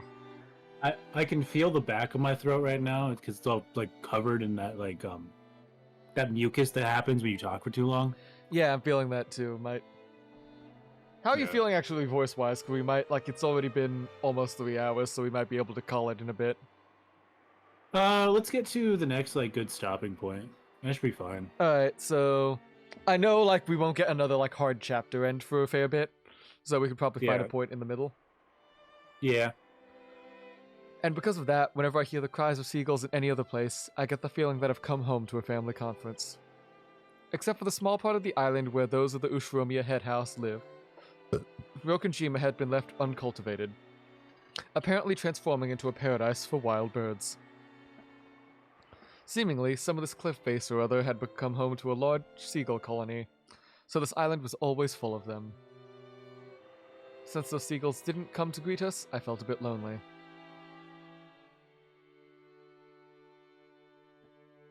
Yeah, what's wrong, Batlakun? Oh, Annie Rosa. Nah, it's nothing really. I was just saying I can't hear the seagulls, so it feels kind of lonely. Oh, you're right. They're always so lively, but I can't see hide nor hair of one today. Why no seagulls? Maybe it's because the seagulls are all having a gathering somewhere too. Maria, did you want to see the seagulls? Wanted to. What happened for all of them to disappear? Maybe Jessica made all of them into shish kebabs and ate them. The hell? Don't say disturbing stuff like that. You'll get Maria all confused. Jessica made them into shish kebabs. Made them into shish kebabs. I did not. Why the hell would I do something like that? I didn't hit her. I did not hit her. Oh, hi, Mark. Oh, hi, Mark. That's right. That's right. Jessica made them into shish kebabs, skin and meatballs, liver and onion. Swimming meatballs, liver and onion. Ew, that's a disturbing phrase.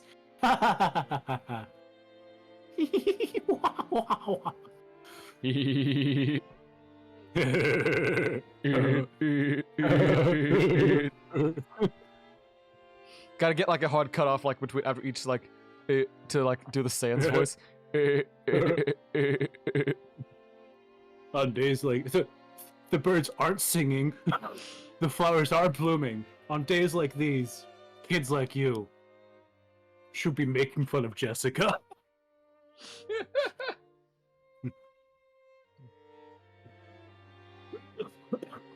As I made fun of Jessica, Maria tagged along, looking like she was having fun.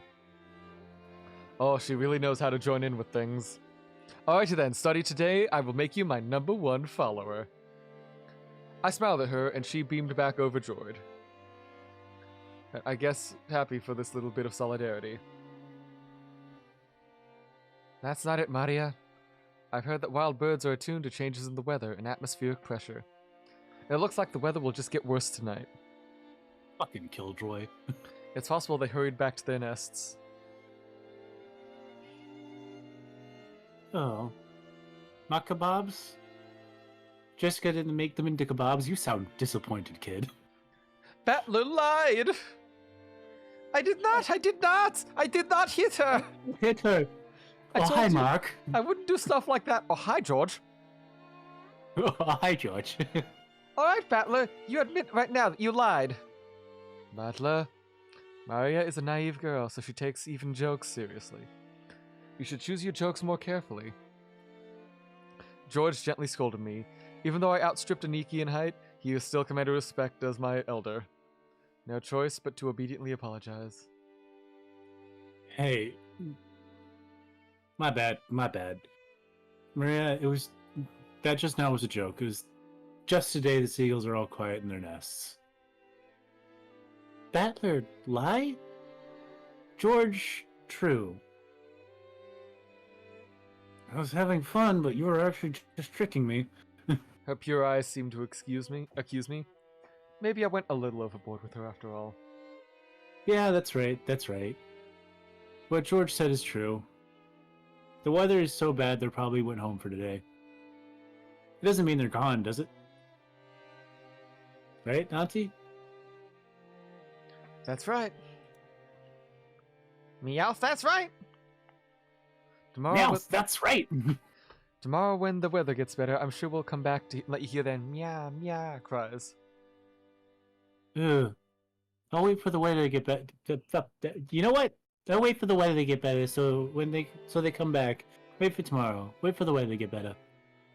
Ugh. See, it helps that she's a kid, which means fucking up the way I just did. Totally makes sense. Mm-hmm. I when I talk too much, I have trouble with the R. Yeah, that's right. Yep, anyways. Maria's mood lightened, and she started looking forward to tomorrow, when seagulls would come back and fill the skies. Still, George really is amazing at taking care of kids. I think I remember him taking care of me as well, when I was about a brat 6 years ago. You're 12. He might have quite some talent for this sort of thing. George, you're so amazing at taking care of kids. I think you could work in childcare. Yeah, it's like you were born to do that. To me, it seems more like a you thing than doing business in some company president office. Oh no. Childcare is a very respectable job of its own. It's not something you can do merely by liking children. You're truly modest, George. But Battler, you're quite good with children too, you know. Earlier, even if it was just for a time, Maria seemed to be having a lot of fun. Keep playing with her like you did just now. Just choose the jokes carefully, though, alright? Auntie Rosa winked at me, giggling a little. A real mother, I thought to myself, who's happy that Maria looks like she's having fun. Come on, Rosa. And you brats too, what the hell are you doing? Get a move on. Alright, we're coming. The old bastard was beckoning us to hurry up. We'd better get moving. It's not like it'd be too late to have the same discussion after we got our luggage to our rooms. Well then, everyone, I shall lead you towards the guest house where you'll all be staying. Please, this way. Goro-san called everyone and started leading us. Kumasawa-san brought up the rear.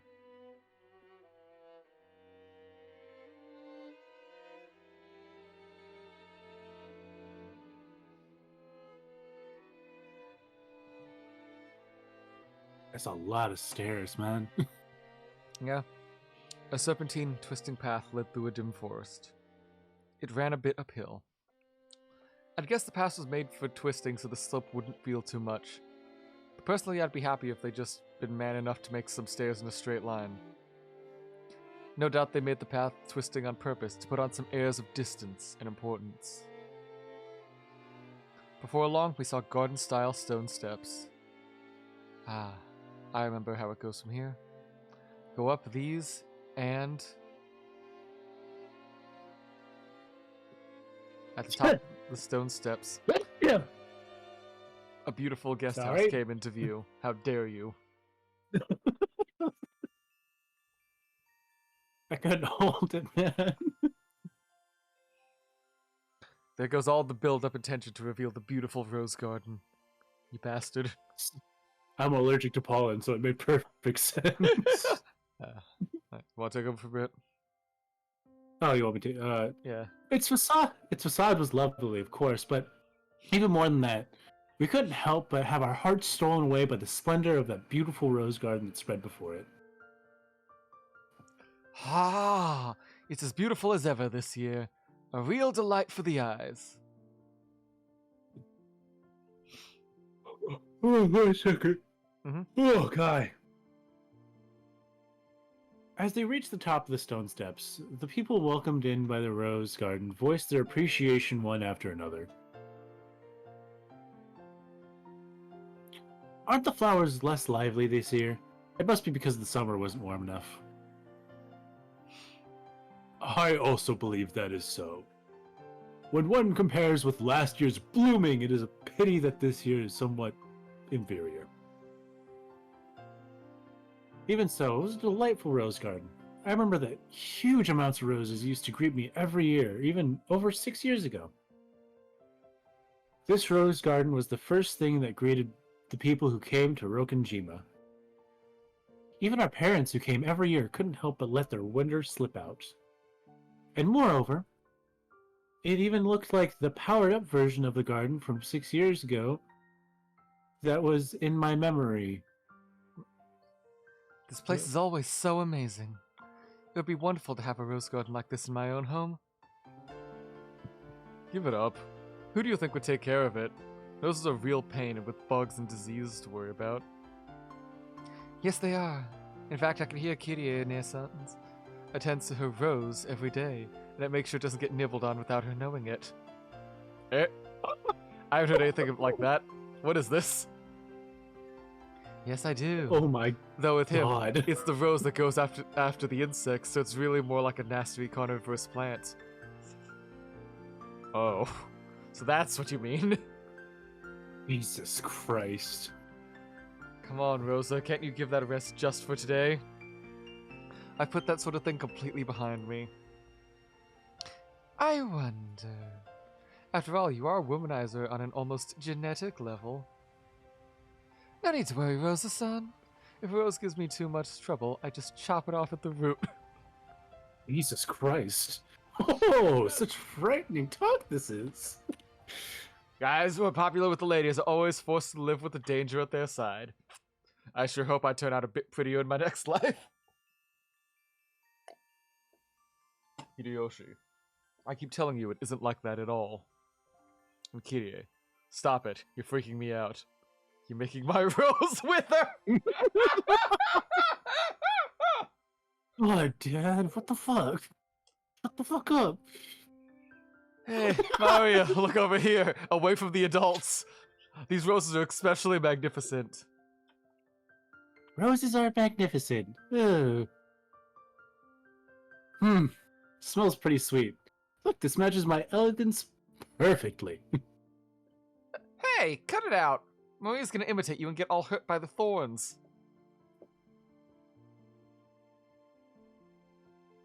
Oh, yeah, she yelled at me as I leaned in with an exaggerated gesture to smell the rose's scent.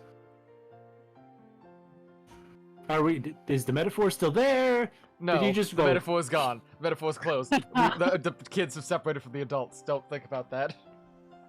I thought she was overreacting, but when I turned around, I saw Maria imitating my every movement, and thereby putting on a broad smile at George's face. Hey now, Maria. Be careful. Rose's thorns can hurt. Ugh. George. This one rose is strange. Strange? What's wrong? Maria pointed out, pointing to a single rose. I immediately understood why she found it odd. In the midst of all these magnificent roses, just one rose was withering. There wasn't any particular reason. Some roses flourish and others wither. That's all there was to it. But Maria seemed very concerned about there being only one unhealthy rose in a group of healthy ones. She must be feeling somehow like it's been left out. So you feel sad for this rose because it's the only one that isn't healthy? The others are all healthy, but this one's sad. Well, they all bloom and wither on their own. I bet the only reason that one's withered now is because it bloomed earlier than all the other roses. Yeah, that's right. It's probably just bloomed all over the place, fulfilled its duty, and went to rest. You shouldn't get too worked up about it. It seemed that Maria's pure, sensitive nature was making her feel some emotional pain for the rose that withered alone.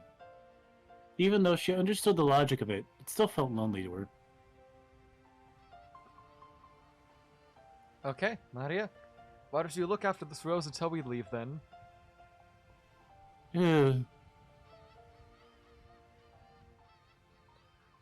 George straightened up and felt around in his pocket. Then he took out the wrapping from the candy he had eaten on the plane. He twisted it into a thin string and gently tied it to the rose as some sort of marker. Hey, that's pretty cute. Let's mark it with this. Later on, you can come and give it some water. I'm sure Mr. Rose will be happy. Yeah. Come to give it water. I think you should give Mr. Rose here a name. I'm sure that'll make it happy and you'll get to know it a little better. Name. Though she still wore her usual sullen face, Maria crossed her arms and began to consider this intently. At the very least, she appeared to have been completely pulled out of her slump. Nice going, George. George has always been really understanding. Can't help but respect him. Yeah. I guess it's just his gift. Gotta learn some lessons from him. Was this garden as fancy as this when you were a kid? It was only after I left the house that it became this grand, though I was more fond of the previous rustic garden. Kraus fiddled with it too much with his slightly questionable taste. It was much better the way it was before. Ava, you've got to think positive. No matter how it might have looked, its beauty now is still something to be admired. You'll be able to relax a lot better if you look at it that way. I didn't mean it like that. I was just saying that I would have liked you to have seen the old, more wonderful garden as well. Now then, everyone, if you please. I shall be guiding you to your rooms now. Goda-san called to everyone to ask if we were ready. But our hearts had been completely stolen away by the Rose Garden after a year of absence, and we didn't lend them an ear. Since we weren't a travel group, it wasn't like we had a strict schedule to follow.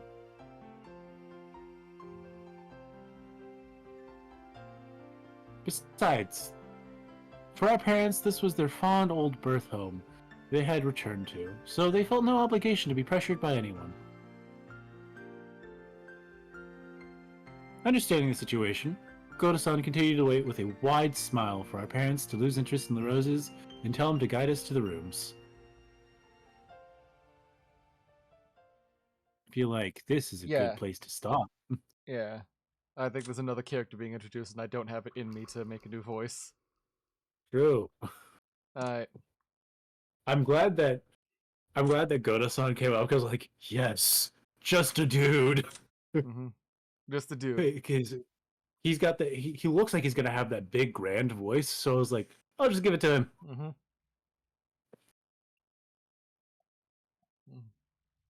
Mm-hmm. He is basically the chef, it looks. Ah. Mm-hmm. Oh, man. Alright. That was... Total clicks, 1,523. I'm assuming that's just... That's like every single click you make, so... Yeah. It keeps track of that and like your total playtime, so... Yeah, hey, we also 3 got hours. trophies, like... Arrived at Rokkenjima, so we reached the island, and we changed something in the settings. Wonderful, like, achievements. Clearly masterful. Yeah. Right, I think that's a good stopping point, so... Let's see if there's someone to raid. Yeah. Well, while we're waiting on... Yeah, everything else. Alright, who is live right now that we can bother? Actually, is Nick's thing still up with his, like, live dub of Coffee Talk?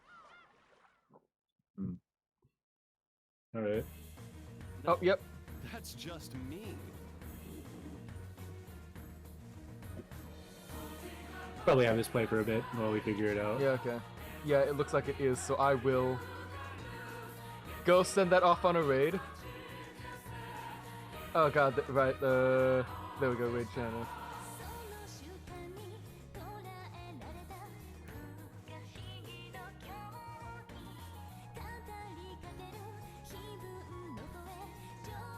What raid has been canceled? Oh right, I forgot, they changed it so I can't, I got to fill out like a raid message later, elsewhere. Alright.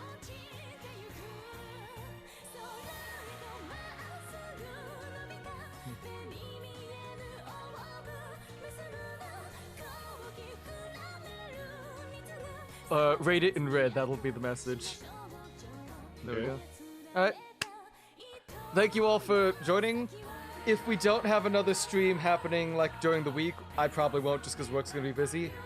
Next Saturday, if that works with you, Soundwave?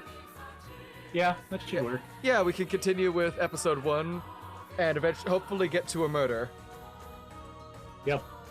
But until then, thank you all for stopping by. Have a good one. Yep, thanks for coming. I'll be honest, I'm probably gonna